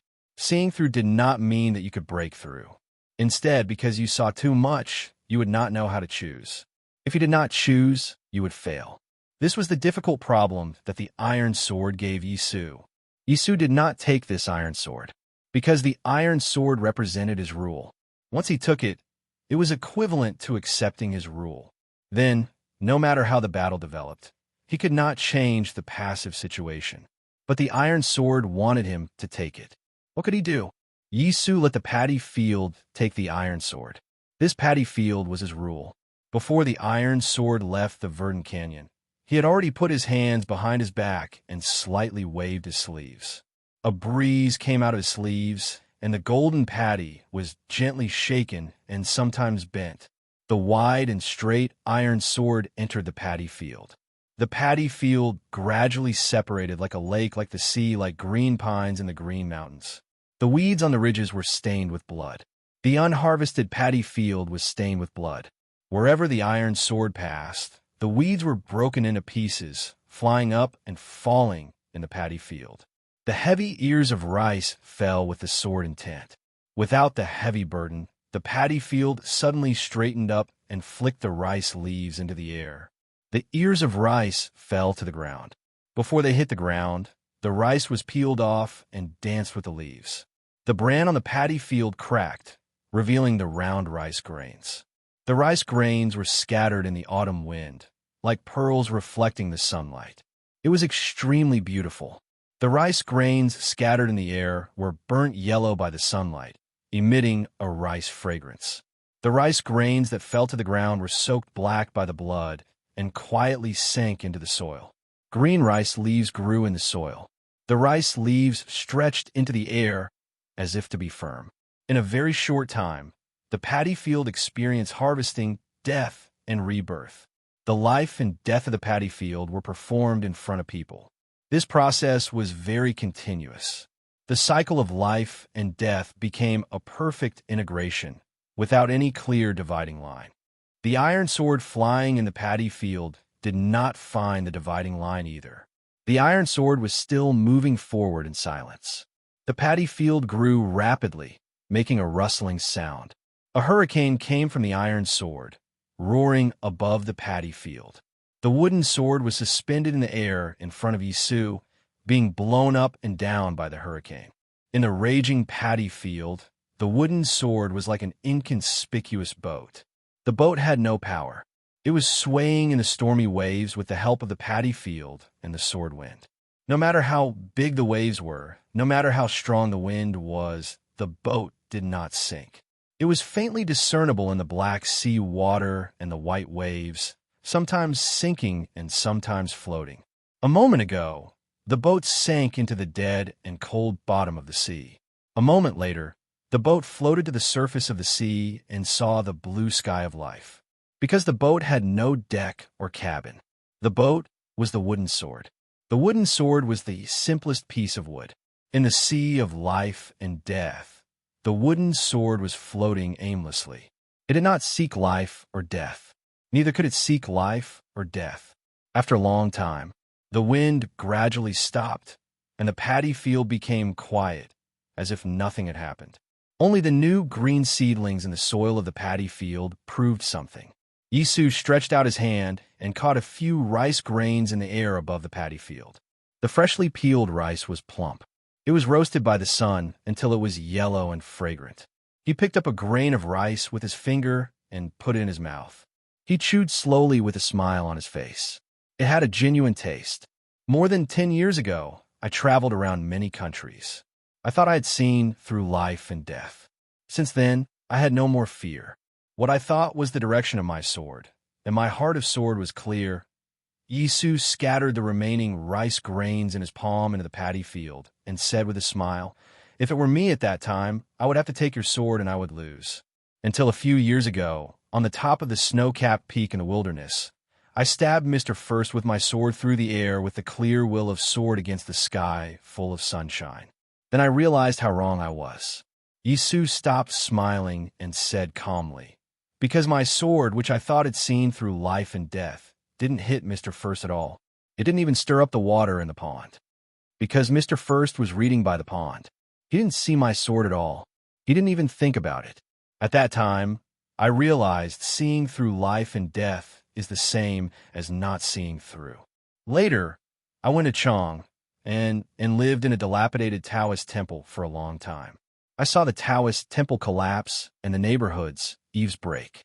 I was no longer in the secular world, but in the secular world. I began to repair the eaves for the neighborhood. I built the Taoist temple brick by brick. Only then did I understand the meaning of breaking and building again. Yisu looked at the blood water at the edge of the paddy field and said, "Blood represents death, but the field watered by it is extremely fertile. The blood rice in this field will be very delicious next year." Destruction and rebirth. This is life. There is no death in the world. Second brother looked at him who was standing in the paddy field and suddenly said, "There is death." Yisu said, "I admit it, but at least it is not within the time limit of you and me." Second brother said, "In your mind, there is only life and death. How can you break through it? What the Buddhism and Taoism sects pursue is the final peace." Yisu said, "Breaking through life and death is for peace. But now I understand that death is eternal and life is luck. There are great joys and sorrows in between. Why must I be peaceful? That kind of peace is fake. Before life and death, there should be sorrow or joy. That is the real truth. This is my view of life and death now. This view of life and death is very simple. It seems to be powerless, but no external force can break it. No matter your iron sword or anything else."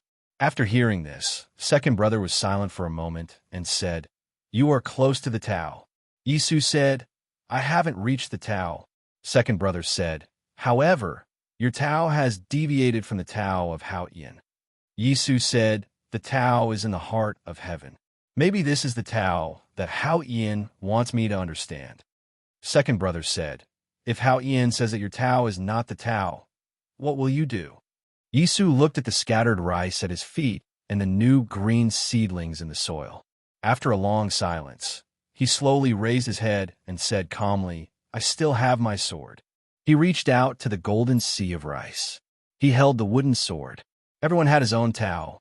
It had nothing to do with faith, but it didn't mean that he was not pious. It was just that people like Yisu would inevitably follow his own path. Second brother's question was a real question. Yisu's answer was also a real answer. He was ready. This represented a shocking fact. If Hao Ian agreed with his Tao, he would still be pious. If Hao Ian didn't agree with his Tao, he still had his sword. Because what was done could not be undone.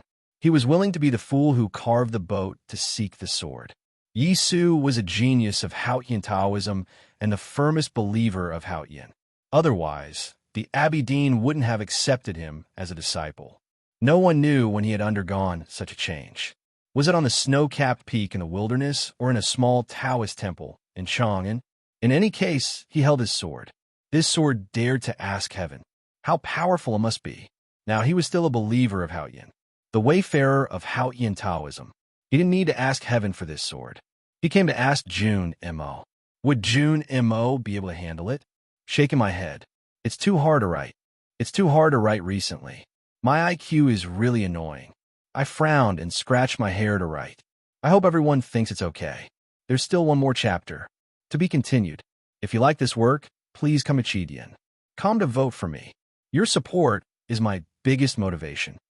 Chapter 767. Jun Mo and Yisu were both proud and powerful people. However, no one knew whether they were powerful because of their pride or because they were powerful. 2 years ago, they met in the Lang Temple in the autumn rain. They fought each other proudly and did not look at the rain or the sword. But because of the Buddhism sect, they did not enjoy themselves. Today, they met again and each made a sword move, sharing the autumn scenery in front of the verdant canyon. The third sword was about to come. It was just the third sword. It seemed that the battle had just begun. But both the two people fighting and the hundreds of thousands of people watching in the field felt that this was the sword that would decide life and death. 18 years ago, in the wilderness, at the other end of the Black Line, because of the son of Yama, Yisu's Taoist heart was stimulated and he used the most powerful sword move in his youth. He cut the small tree into 53,333 pieces. After that, he traveled around various countries and his state increased again. The wooden sword in his hand became slower and slower. In an instant, thousands of swords became thousands, hundreds, and finally only one sword. Because one sword was enough. As the autumn wind blew, the chi of heaven and earth in front of the verdant canyon seemed to be attracted by the wooden sword and rushed in from all directions. The sunlight falling from the sky was refracted into strange shapes, as if thousands of horses were galloping. Frightened by this, countless golden rice grains were blown away by the wind, heading north. A golden wave was born in the field, and the wooden sword moved between the rice waves like a swift boat. Yisu did not stay there. His clothes fluttered, and he followed the wooden sword. The golden waves pushed the boat-like wooden sword. Under the influence of the majestic chi of heaven and earth, it became faster and faster. It was about to become a flash of lightning. But Yisu's figure always followed the sword shadow. No one could fly so fast. Riding on a sword was just a legend. To be more precise, except for the headmaster, there was no such legend in the world. Yisu was not riding on a sword. The wooden sword was the boat. He was on the boat. The boat carried him. He was not the one pushing the boat. There was a strong wind in the rice field. Yisu disappeared. The next moment, he came to Jun Mo. He held the handle of the wooden sword. He bent his knees, lowered his waist, straightened his elbow, and did not turn his wrist. The wooden sword pierced Jun Mo's left chest. An incomparably bright and wholly divine light shone on the blade of the sword. The sun above the verdant canyon seemed to dim a little when he struck with his sword. It was not Tianqi, but the fusion of the sword and heaven and earth. He had transformed Hao Ian's will into his own sword will. This was the will of the heavens. The wooden sword contained heaven's will. How could he avoid it? The wooden sword that contained the will of heaven was even harder to answer than the iron sword from before. Life and death could be ignored, but heaven's will could not be avoided. June M.O. remembered the sentence his teacher had repeated many times. There was no omniscient and omnipotent existence except for Hao Yin. He knew that he could not avoid Yi Su's sword, so he did not dodge. He didn't even look at the wooden sword that was stabbing into his chest. Instead, he raised his iron sword and chopped down. Chopping was a very simple action. What he did was very simple. He just chopped down. If the question was difficult to answer, then he would not answer it. Just like the calculation problem he wrote for Chun Pippi before he entered the second floor. It was too complicated to calculate, so he did not calculate it.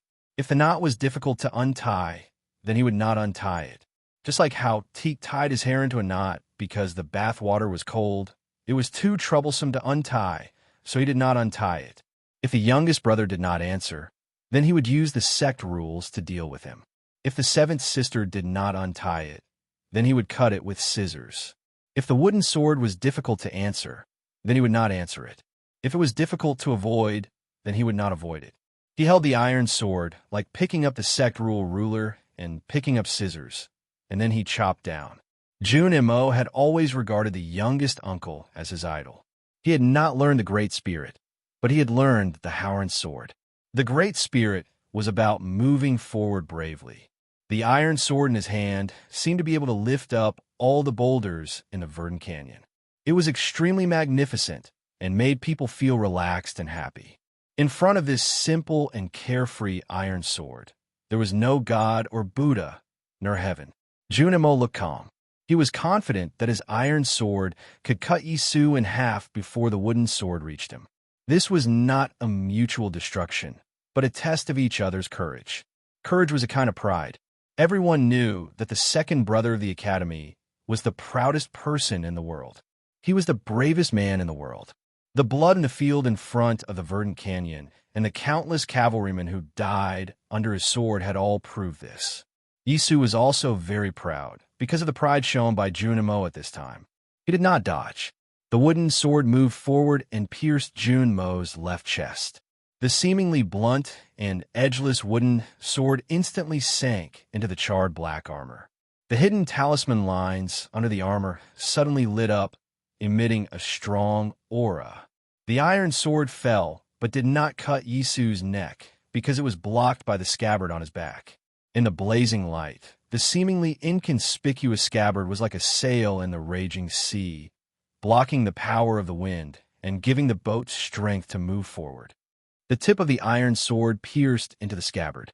Because the sword was wide and straight, it could not pierce through. All of this was real, but also not real. The iron sword was not an iron sword. The wooden sword was not a wooden sword. And the scabbard was not a scabbard. The most basic structure of these things was filled with endless chi of heaven and earth. This was no longer a battle between swords, but a battle between psyche power, a battle between two worlds. Endless chi of heaven and earth violently rushed in and was instantly swallowed by an invisible vortex, entering the world of the two, and then violently exploding through the sword or the scabbard.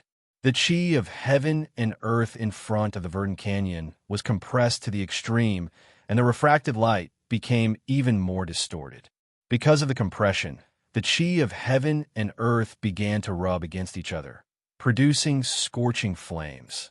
If Yi Su's sword at the beginning was like a small sun in front of the Verdant Canyon, then a real sun seemed to be born in front of the Verdant Canyon at this time. Endless light and heat sprayed into the field. What a dazzling scene it was. The hearts of those who saw this scene would sway. Unfortunately, just like when the headmaster killed a god in the wilderness because the light was too bright, few people could see this scene. Lu Bai could see it. So could Yi Hongyu. She had been silent in the sacred sedan with her head down, as if she did not care about the situation in the Verdant Canyon. Finally, she could not help but look up. In the light, Jun M.O.'s iron sword continued to press down. With a light hiss, the scabbard on Yi Su's back was torn open. Yi Su looked indifferent, and the wooden sword in his hand continued to move forward.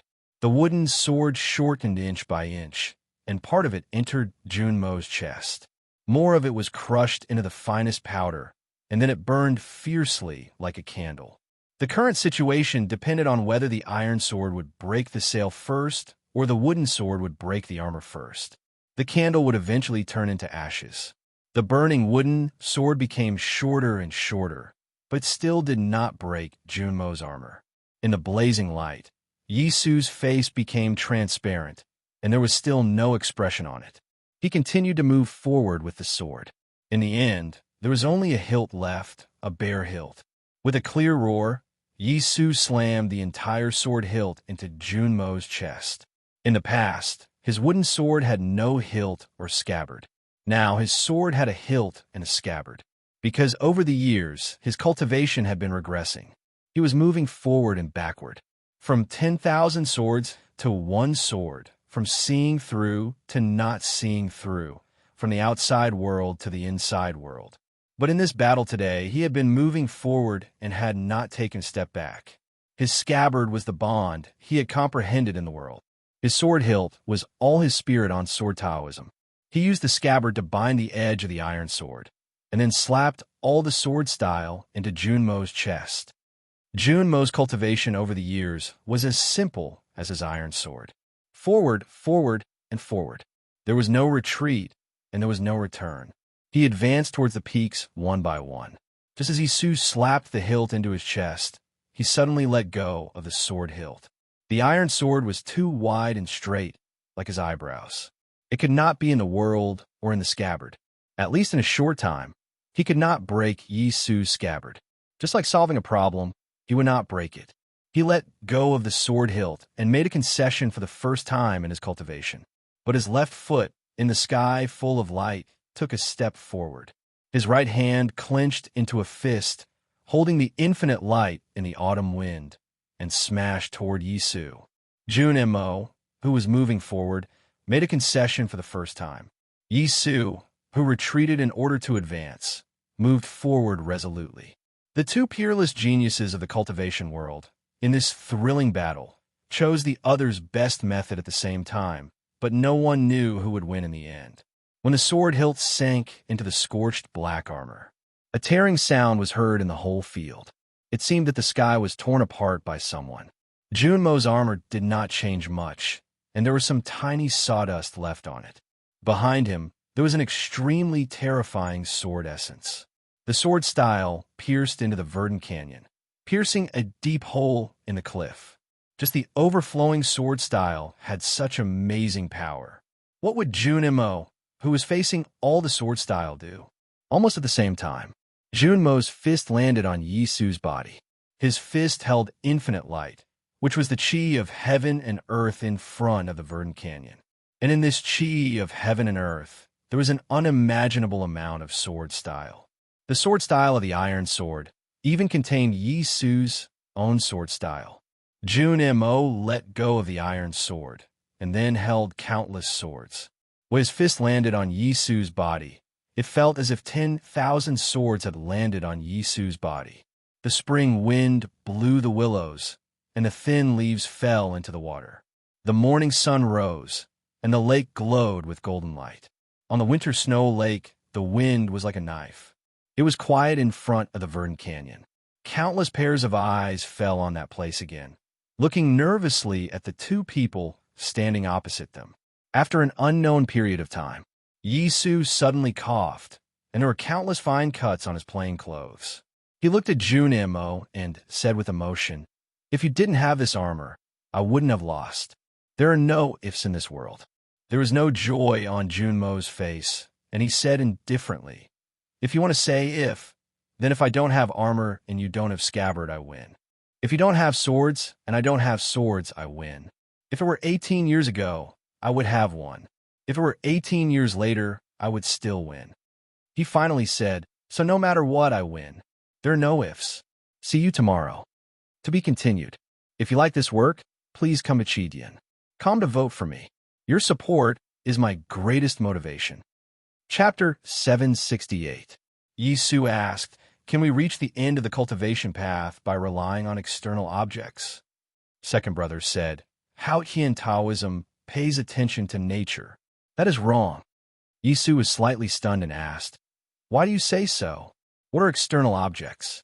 If you and I are considered external objects, then the armor is an external object, the sword is an external object, and the aura between heaven and earth is an external object. However, everyone is using them. The second brother said, travel thousands of miles with the help of a carriage and a boat, and start farming with the help of a knife and fire. There are few differences between humans and animals, but they are good at using things. This is why humans are humans. How can they be called things? These simple words made Yisu ponder for a long time. Then he sighed and said, I originally thought that you were upright, strict, old-fashioned, and didn't know how to be harmonious. But today, I know that you're the real understanding one. Second brother said, propriety is reason. After careful consideration, if you decide that a rule is reasonable, you will not retreat even if there are thousands of people in front of you. That is propriety. I heard that Mr. Ku once said, I will retreat even if there are thousands of people in front of me, but I will not retreat. That's exactly what I mean. Yisu looked at him and said seriously, the Academy has always been doing things that make you happy because you believe that these things are right. However, the truth comes from Hao Ian, and the reason is judged by people. Different positions will bring different rights and wrongs. How do you judge whether it is reasonable or not? You are right. Different positions will bring different rights and wrongs. But if you choose a position, the right and wrongs will naturally be determined. That is the so-called reason. Second brother said, the position of the Academy is the position of human beings. We have no love or hate for heaven and earth. We love things that are good for people, such as rice fields. We hate things that are not good for people, such as disasters. The same is true for rules. If there are benefits, we will abide by them, and if there are no benefits, we will abandon them. Yisu asked, the Academy's reason comes from the pros and cons? Second brother said, yes. Yisu said bitterly, isn't that a little too realistic? Second brother said, all the love and hate of human beings originate from reality. Yisu laughed at himself. He took out a handkerchief from his sleeve and wiped the blood from the corner of his mouth. The blood was very thick, just like the layer that settled at the bottom of the wine barrel. The second brother knew that this person was in a bad situation. Seeing that he was deep in thought, he thought about his view of life and death in Taoism. He wanted to say that if something happened, he could go to the Academy to hide. But he knew Yisu's pride, so he only said, take care. Hearing this, Yisu laughed and said with a happy expression, I've traveled around various countries and cultivated for many years. Finally, when I'm in the autumn of being crippled, I'm able to receive Jun Mo's blessing. I didn't let myself down. With that, he turned and left the verdant canyon. Second brother looked at that lonely figure and slowly inserted the iron sword in his hand into the field beside him. With this movement, countless cracks appeared on his armor, and then pieces fell off. The blackened metal fragments looked like the common broken tiles in Chang'an City. After a while, pieces of armor were piled up around second senior brother's feet, and his clothes were soaked in blood. To the north of the field was the Green Mountains and the Verdant Canyon, and to the south was the military camp that stretched for more than 10 miles. Yisu didn't go north or south, but east. He kept walking along the Green Mountains until he came to the Great Swamp. After passing the Great Swamp by boat, he would arrive at the Kingdom of Song, and then the sea. He didn't know why he was walking in that direction, but he vaguely felt that there was something or someone in the East Sea or the Kingdom of Song that was attracting him. Somewhere in the wilderness, Yisu's path was blocked. What stopped him was a flower of blood. The ink-red robe of judgment fell quietly. Yihong asked, where are you going? Yisu looked at her and said with a smile, I lost, so I'm going to relax. Yihong said, you should know that you're seriously injured. If you don't get treated soon, it will be very troublesome. The Jisho Abbey is in the south, and the Divine Hall is in the south. Why are you going east? Although Yisu didn't see it, he guessed that the two hands in the robe of judgment had clenched into fists. He felt the anger in her heart and felt warm. He said with a smile, I've already become a cripple. How can I be cured? Yihong fists were indeed clenched. She was indeed very angry. After hearing this, she became even angrier. She was so angry that her body trembled, and the blood-red robe fluttered in the autumn wind. He was her brother, the person she respected the most in her life, her idol, and the goal she had been chasing since childhood. She would always look at his back, wanting to catch up, but never able to. Even though she had become the great divine priest of judgment, she was still the little girl who followed her brother and cried. However, at this moment, he said that he was a cripple. How could you be a cripple? How could you admit that you were a cripple so easily and calmly? Even if you can't cultivate and are ordinary from now on, you are still extraordinary. How can you be disheartened? Where did your pride and confidence go? There was no emotion on Yi Hongyu's face, but her voice was trembling. Yisu looked at her quietly and said, I'm neither Ning Ke nor Long Qing. I have nothing to do with Yama, and Hao Ian will not bless me. I'm just the Yisu who cultivated diligently and lived peacefully. That's why I'm a cripple. My snow mountain and ocean of qi have been destroyed. I'm just an ordinary person now. I know why you're angry. He continued with a smile, and his expression became very gentle. When I stopped you from killing Long Qing by the North Yen Lake, you began to suspect me, and you were angry because of my lack of courage. You are my sister, but I'm actually weaker than you. This is indeed something to be angry about. However, I have to remind you that I actually began to suspect you a long time ago, and then I failed today. At this moment, I can't help but wonder if this is Hao Ian's punishment for me. Yi Hongyu's expression changed slightly. Yisu suddenly laughed and said, Why are you still thinking about these meaningless things at this moment? I had a good fight, and that's enough. Yi Hongyu said, Only victory can make me feel happy. That's you and Ning Ke, not the rest of us. Yisu said with a smile, People like me and Junimo are still a bit old-fashioned after all. Yi Hongyu did not know what to say. She and Ning Ke would probably never understand why the Battle of Verdant Canyon would end up like this. Yisu looked at the green mountains not far away and said calmly, I used to want to be famous when I was young, but I was lucky that I didn't get it. Therefore, I spent my life on the sword. In terms of swordsmanship, I can rank in the top 3 in the world. Unfortunately, all 3 of us are in this field. Failure is not scary. I've been defeated more than once over the years, but today's failure was the most thorough. However, I don't think it's sad. Instead, I think it's a good thing. Yisu looked back at Yi Hongyu and said with a smile, The Academy is essentially the way of entering the human realm, so the way of the Academy is based on reality. Although I lost, I vaguely understand something. Liu Bai is about to fight. You should go to the Verdant Canyon to watch the battle, because this battle is very meaningful to you. What about you? From today on, I will be an ordinary person. The word sword has finally left my life. It no longer means anything to me. I will have more time to think about other things. Yisu said, Continue to pursue the way of the sword. One day, you will surpass me. In fact, I've been waiting for you to surpass me all these years. Unfortunately, I've fallen behind now. I hope you can forgive me for this matter. After saying this, he reached out with a smile and took off Yi Hongyu's divine crown. Then, he ruffled her black hair like a bird's nest, looking very childish. Yi Hongyu's body suddenly tightened. She was not used to this action. For so many years, Yisu had never done such a tender action to her. She was very nervous, but also very warm and satisfied. So, she obediently lowered her head. Yisu left. After a long time, Yi Hongyu raised her head, still longing for the previous feeling. She looked at the gradually disappearing figure, and the sadness in the depths of her eyes disappeared. More than 10 deacons of the judicial department of the West Hill Divine Palace and several West Hill Divine guards appeared around her. Protect him, she said expressionlessly. Then, she turned around and walked toward the Verdant Canyon. She was not angry because it was a fair battle.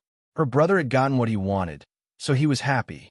And as Yisu had said before he left, it was time for Liu Bai to take action.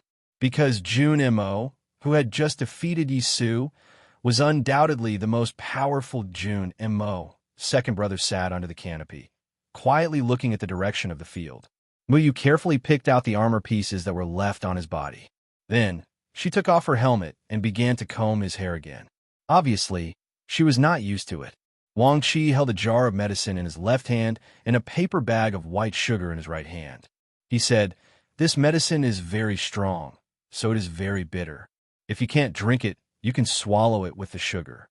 Second brother looked at the white sugar in his hand and said unhappily, "Life and death don't matter, not to mention bitter medicine." After saying this, he took the medicine that had been cooled to the best temperature from Wang Qi's hand and swallowed it like a warrior drinking wine. His expression did not change, but his eyebrows slightly trembled. For him to be unable to control his expression, one could imagine how unpleasant the black medicine must be to drink. Wang Qi handed over the paper bag with a bitter face. Second senior marshal brother finished his candy and combed his hair into a bun. Muyu waved the mirror in front of him, then put it away and helped him tie the crown. The iron sword was constantly knocked on the stove, and sixth brother was sweating profusely. Muyu asked, "Do you want to take a break?" Second brother stood up and put on the academy uniform with her help. He said, "No, I can't." He could not rest, because he would be discouraged if he rested. He could not rest, because his opponent would not let him rest. A carriage came from the south and went straight to the verdant canyon. The carriage was very quiet. There was no coachman. He was in the carriage. "It's too late. I only wrote 1 chapter today. I still owe 7,000 words. I will write 3 chapters tomorrow. To be continued. If you like this work, please come to vote for me. Your support is my greatest motivation." Chapter 769. The carriage stopped in the field in front of the verdant canyon. The carriage did not have to come, but it still came. This sentence had 2 meanings. The person in the carriage did not have to come, or the person's sword did not have to come, because that person's sword could reach tens of thousands of miles away. The person in the carriage was Lu Bai. He was recognized as the most powerful person in the world of cultivation and was called the Sage of Sword. He was a real powerhouse. Even those unworldly sublime beings in the unknown place were not his match. Especially when he held the sword in his hand, the area in front of him was his absolute territory. Even the Abbey Dean of Jisho Abbey and eldest brother could not enter. Many people, including second brother, thought that with Lu Bai's peerless talent, he could surpass the threshold of the 5 states if he wanted to. It was just that he did not want to. Lu Bai's voice came from the carriage. "Do you want to rest for a while?" Second brother looked at the carriage hundreds of feet away and tied the rope around his neck with his slender fingers. He said, "I don't know if I can still be as confident after a rest." Lu Bai said in the carriage, "Then I won't rest." Second brother said, "If I had fought with you 2 days ago, I would have lost. Thank you for waiting until now." Lu Bai said, "I also want to thank you for sparing the life of a useless disciple of the Sword Garret."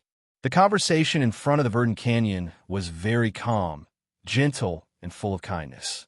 No matter how one listened, one could not feel the tension of swords drawn in life and death at any moment.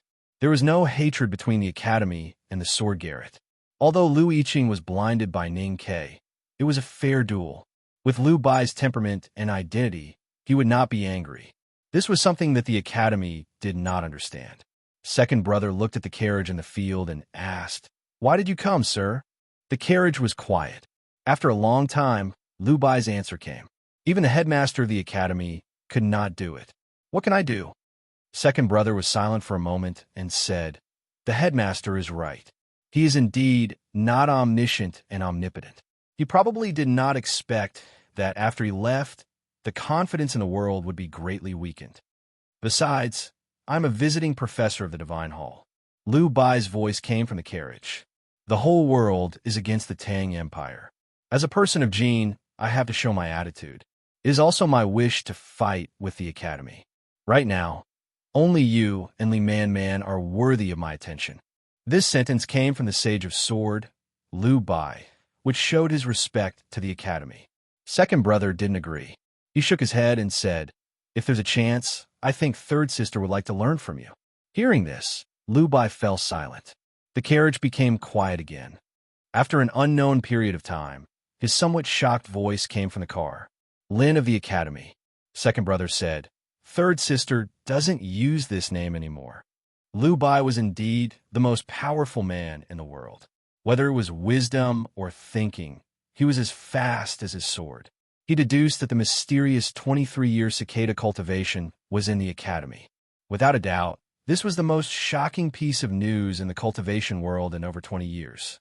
Even he couldn't help but feel extremely shocked after hearing this secret. It seems that Hao-He and Taoism underestimated the academy. Liu Bai said, Xiong Chumo, that idiot would definitely lose in the academy. But I didn't know that he was also in the academy. Now that I think about it, his ending must be worse than I thought. This sentence also had 2 layers of meaning. Liu Bai thought that the 23-year cicada cultivation was stronger than the hierarch of the divine halls of West Hill. As for himself, of course, he was stronger than the hierarch of the divine halls of West Hill. However, the general trend of the world is like a surging river that never returns. If you follow it, you will prosper, and if you go against it, you will perish. Even if Lin Wu is in the academy can't go against heaven. Liu Bai's voice came from the carriage again. Under the Abbey Dean's attack, your senior brother can only hold on for 3 more days. The Buddhism sect hasn't taken any action yet. Today, Jun and Mo, you and I will fight. No matter what, you can't fight anymore. The verdant canyon will open and the army will march north. The Tang Empire and the academy will perish. Second brother said emotionlessly, you are not a mediocre person. Why would you say such meaningless words? If everything in the world is destined, why do you come to the verdant canyon? Why do I come to the verdant canyon? Why do we stand in front of the verdant canyon? Why does the verdant canyon have to see us? Liu Bai said, these are kind words. After all, we still have to discuss things with swords. Second brother asked, when do we start? Liu Bai said, your sword is still being repaired. It won't be too late to repair it. At this moment, a muffled sound came from under the iron canopy. The heavy iron hammer collided with the fiery red iron sword. Then, the hot sword entered the water with a sizzling sound and white mist. Second brother reached out and took over the repaired iron sword. He said, the sword is repaired. Very good. The cyan curtain of the carriage moved slightly and was lifted by a hand. It was a big hand with slender and strong knuckles, which was suitable for holding a sword. Liu Bai walked out of the carriage. This sword sage, who was worshipped as a god by countless swordsmen, did not look special. His features were slightly sunken and his facial lines were well defined. However, he was just an ordinary middle-aged man. Ordinary was not only a description of him, but also the aura that he exuded. The aura that he exuded was also very ordinary and did not seem to be similar to the legends. This was because his spirit and aura were not in his body, but in the sword. The sword was at his side in its sheath. In novels, legends, and unofficial history, we can often see the imagination of ordinary people about cultivators, or even the imagination of cultivators. They say that everything in the world is a sword, and that the strong can kill all the heroes in the world by picking a flower or a branch. However, these people who only know how to talk about swords are just laughable. Liu Bai looked at the iron sword in second brother's hand and said, a sword is a sword. It can't be a flower or a grass, and it can't be a nothingness in one's hand, because the sword must be hard, strong, straight, and sharp, so that it can travel outside the blue sky and fall thousands of miles away. Otherwise, it can't even cut the wind, and the friction will melt the sword. How can it break armor and kill people? When I see a person using a sword, I first see if he is using a good sword. Today I saw 2 good swords. Yisu's sword is made of strange wood, which is the best choice in terms of material. However, compared with your iron sword, it is still lacking. Because the sword must be made of iron. Only when the iron sword is stained with blood can it be called iron blood.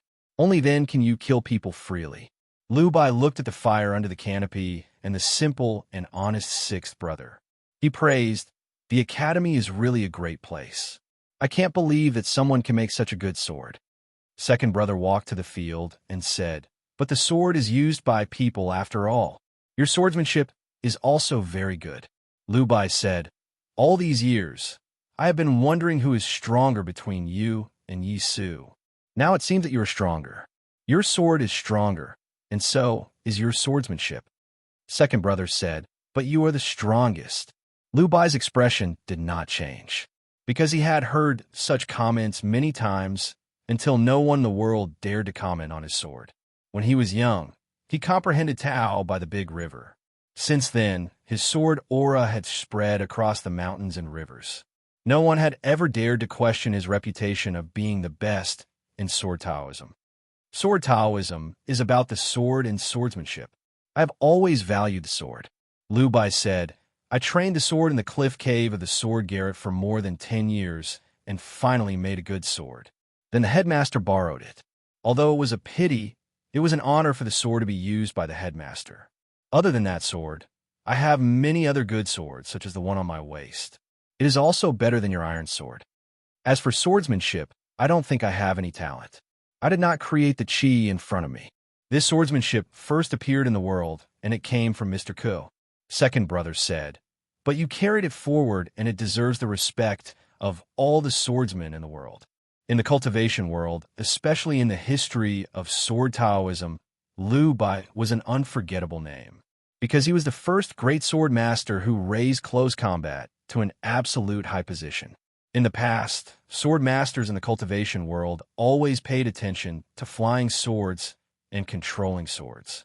In their view, controlling the chi of heaven and earth was the most strict distinction between cultivators and ordinary people. It was not until Lu Bai appeared out of nowhere and became invincible with the chi in front of him that all sword masters saw a new possibility on the road of cultivation. This change could even be said to be revolutionary. Because of this, second brother had respect for him. Lu Bai said, in the early years, I had been wavering between the two kinds of swordsmanship. It was not until the battle on the East Sea Dike that I realized this wavering had actually violated the original meaning of swordsmanship. At that time, I heard Yin say with my sword from 1,000 miles away. He rode a talisman toward the violent tide outside the dike. He was so far away, but the bald pin fell on my face. Lu Bai touched his eyebrows and smiled slightly self-mockingly. After that battle, I finally chose to hold the sword in my hand. The most fundamental difference between the two kinds of swordsmanship lies in whether a cultivator should use the chi of heaven and earth to control the sword, or use the sword to control the chi of heaven and earth. Each has its advantages and disadvantages, which are not obvious.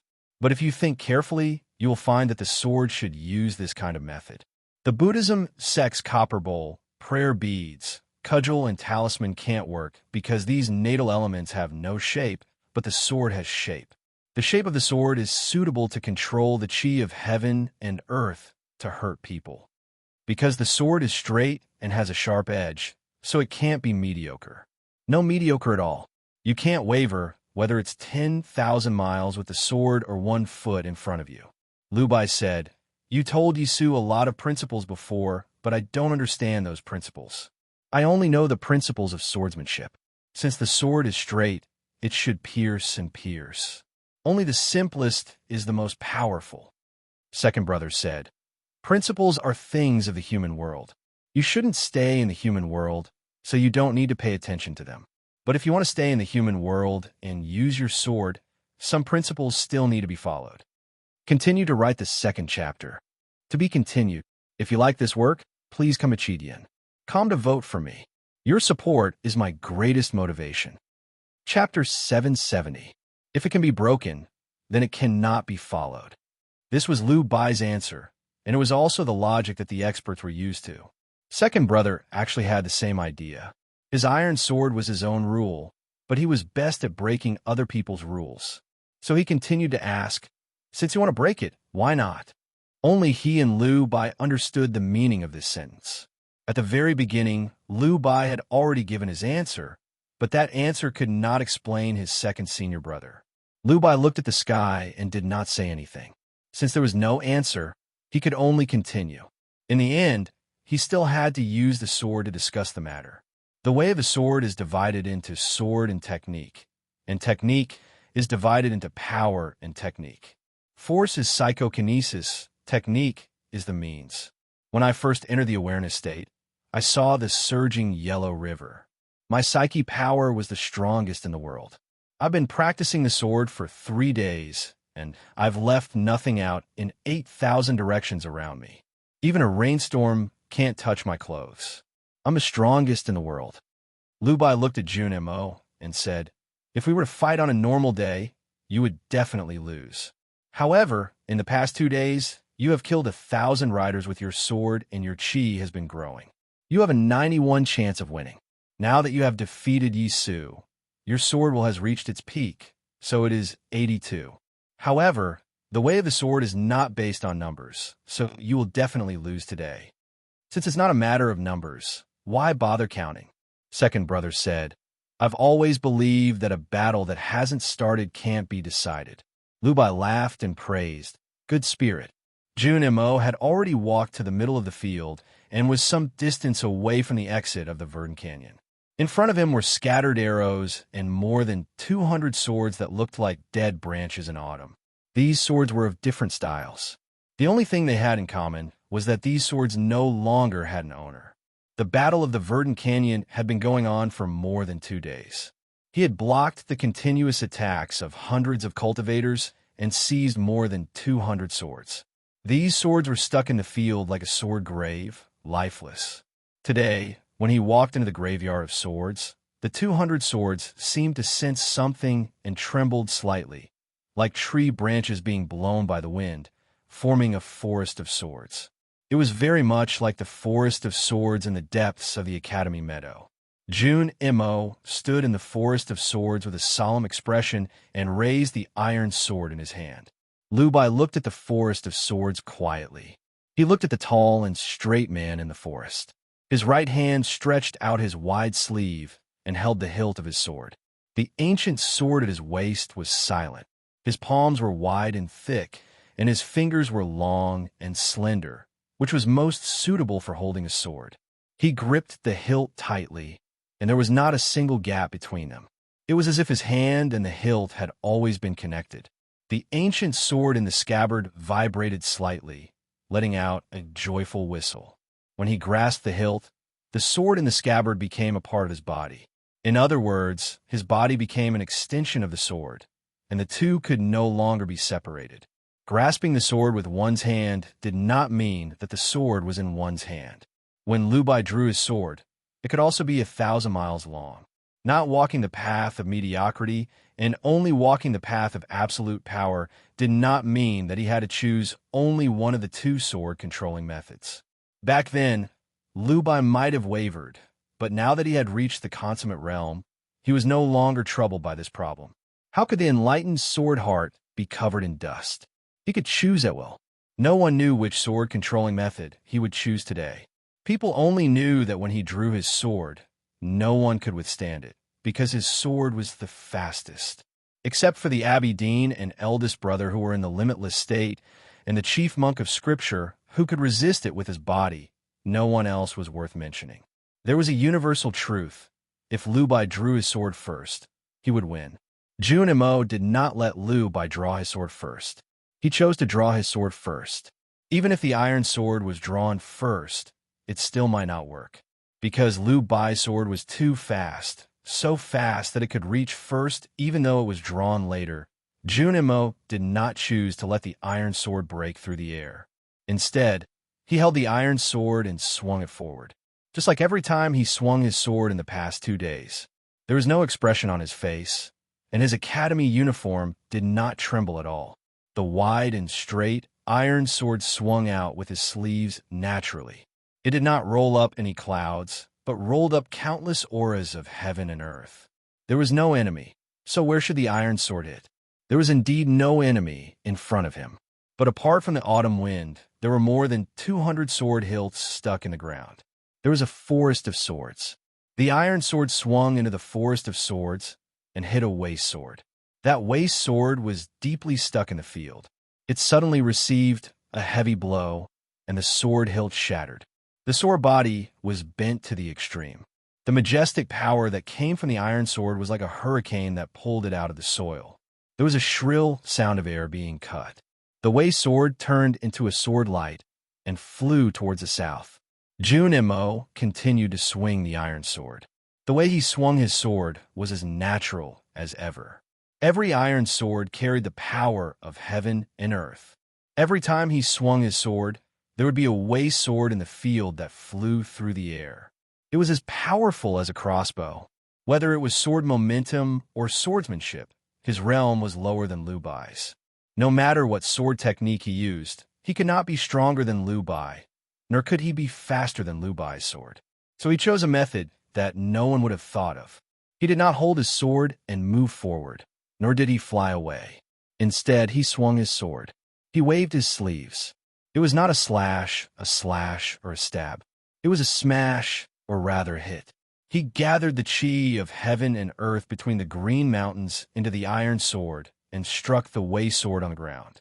He used the power of the green mountains to help the sword fly through the air. Only in this way could he be faster than Liu Bai's sword. It was for the green mountains. In front of the verdant canyon, there were countless shrill sounds of swords. Dozens of swords leaped up from the blood-stained field like stones that had been hit hard. They turned into dozens of sword lights and instantly disappeared. When they reappeared, they were already in front of the horse carriage. Flying swords were a way for cultivators to use their psyche power to control the chi of heaven and earth and indirectly control their natal flying swords. For a powerful cultivator like Liu Bai, his heart was in the sword, and he could cut people's heads from thousands of miles away. Junmo's hit of the Green Mountains directly used the chi of heaven and earth on the sword. He skipped the part of psyche power and turned the power of nature into a terrifying speed of the sword. The speed of the swords before the verdant canyon had already exceeded the cultivator's imagination of flying swords. No one had ever thought of controlling a sword like this, nor had they seen such a fast flying sword. These swords were so fast that the air in the field began to wail. They were so fast that the naked eye and perception could no longer capture their traces. They were so fast that it was as if they had disappeared. They were so fast that Liu Bai was not confident that he could fly out before these flying swords. So he did not control the flying sword. Instead, he drew his sword. The sword in his hand looked very ordinary, and there were even some traces of rust on it, because he had not drawn his sword for many years. No one would have thought that Liu Bai's first sword would be defense. Liu Bai did not expect it either, because he did not expect that there was someone in the world who could think of a way faster than his sword. If it had been any other time, he would have praised and even admired Junmo's power. But at this time, he had to look serious because he had to face these swords. He was forced to defend. He had to defend. Therefore, he held his sword horizontally. The ancient sword was placed horizontally in front of him. It was not a bow, but a sword will. This sword will was like the ancient sword itself, absolutely straight and did not tremble in the autumn wind. Only a magnificent city built on solid granite could have such a feeling. His sword was rusty, straight, and indestructible, like an old city wall that had withstood the erosion of thousands of years of wind and rain. It looked dilapidated, but was actually still as strong as ever. At this moment, Junmo's first sword had arrived. The abandoned sword no longer felt lifeless. The blade of the sword rubbed against the slightly cold autumn air and glowed. It was not a warm red light, but a cold light. The tip of the sword pierced through many layers of air and vibrated at high speed. Even if there was a thick iron plate in front of it, it would be directly broken by the high-speed vibration. The sword was about to reach Liu Bai. It was about to meet the horizontal rusted sword. It sounded like the collective ringing of the ancient bells before the Lang Temple was destroyed. It sounded like a naughty child throwing a stone into a calm lake. A voice sounded in the air in front of Liu Bai. That voice was very clear, but also very far away. It sounded like a piece of paper being torn. It also sounded like a piece of paper being wet by the rain and then being crumpled into a ball and thrown under the desk. The abandoned sword with unimaginable speed and power entered the air in front of Liu Bai and suddenly stopped. It did not meet the horizontal rusted sword. It was 1 foot away from it. It did not even touch Liu Bai's body. In front of Liu Bai, there seemed to be an invisible barrier. Junmo's sword with Qing Shan was stuck in this barrier. This barrier was the sword intent of the horizontal sword. It was the city wall. Junmo's second sword with Qing Shan followed closely. It also hovered in front of Lu Bai, unable to pierce through the barrier. No one saw that the rusted sword in front of Lu Bai was slightly bent, although the degree of bending was so small that it was almost invisible to the naked eye. Then came the third sword, the fourth sword. Dozens of swords broke through the air like lightning and then hovered in front of Lu Bai. Every time the sword came, the rusted sword in Lu Bai's hand would bend a little. Until the end, the rusted sword made an obvious bend. However, there was no sign of it breaking. That was because the sword had suddenly become soft. The sword in his hand was no longer the mottled old city wall, but the river under the city wall, the moat. The river water was gentle, but it could protect a majestic city. None of the dozens of swords could pierce through the invisible barrier and stood still in the air. This scene looked very strange and shocking. It seemed that there was a forest of swords in the air in front of Lu Bai. These swords were very close to his body, and the sharp sword tips with cold light almost touched his eyes. Anyone in this situation would probably feel afraid. But the expression on Lu Bai's face was still so calm. Because his sword was in his hand, then these swords could not get close to his body. Not close. Not far. 1 foot away. This was the 1 foot in front of Lu Bai. This was his world. This was the world of the sword in his hand. Wind could enter, so could rain. Other swords could not enter. I'm really going to vomit blood. I'll continue to write more. I don't know when the update will be. To be continued. If you like this work, please come Achidian. Come to vote for me. Your support is my greatest motivation. You're tuning in to the Warrior Lore YouTube channel. Don't forget to subscribe and join us on this journey to catch the most captivating stories.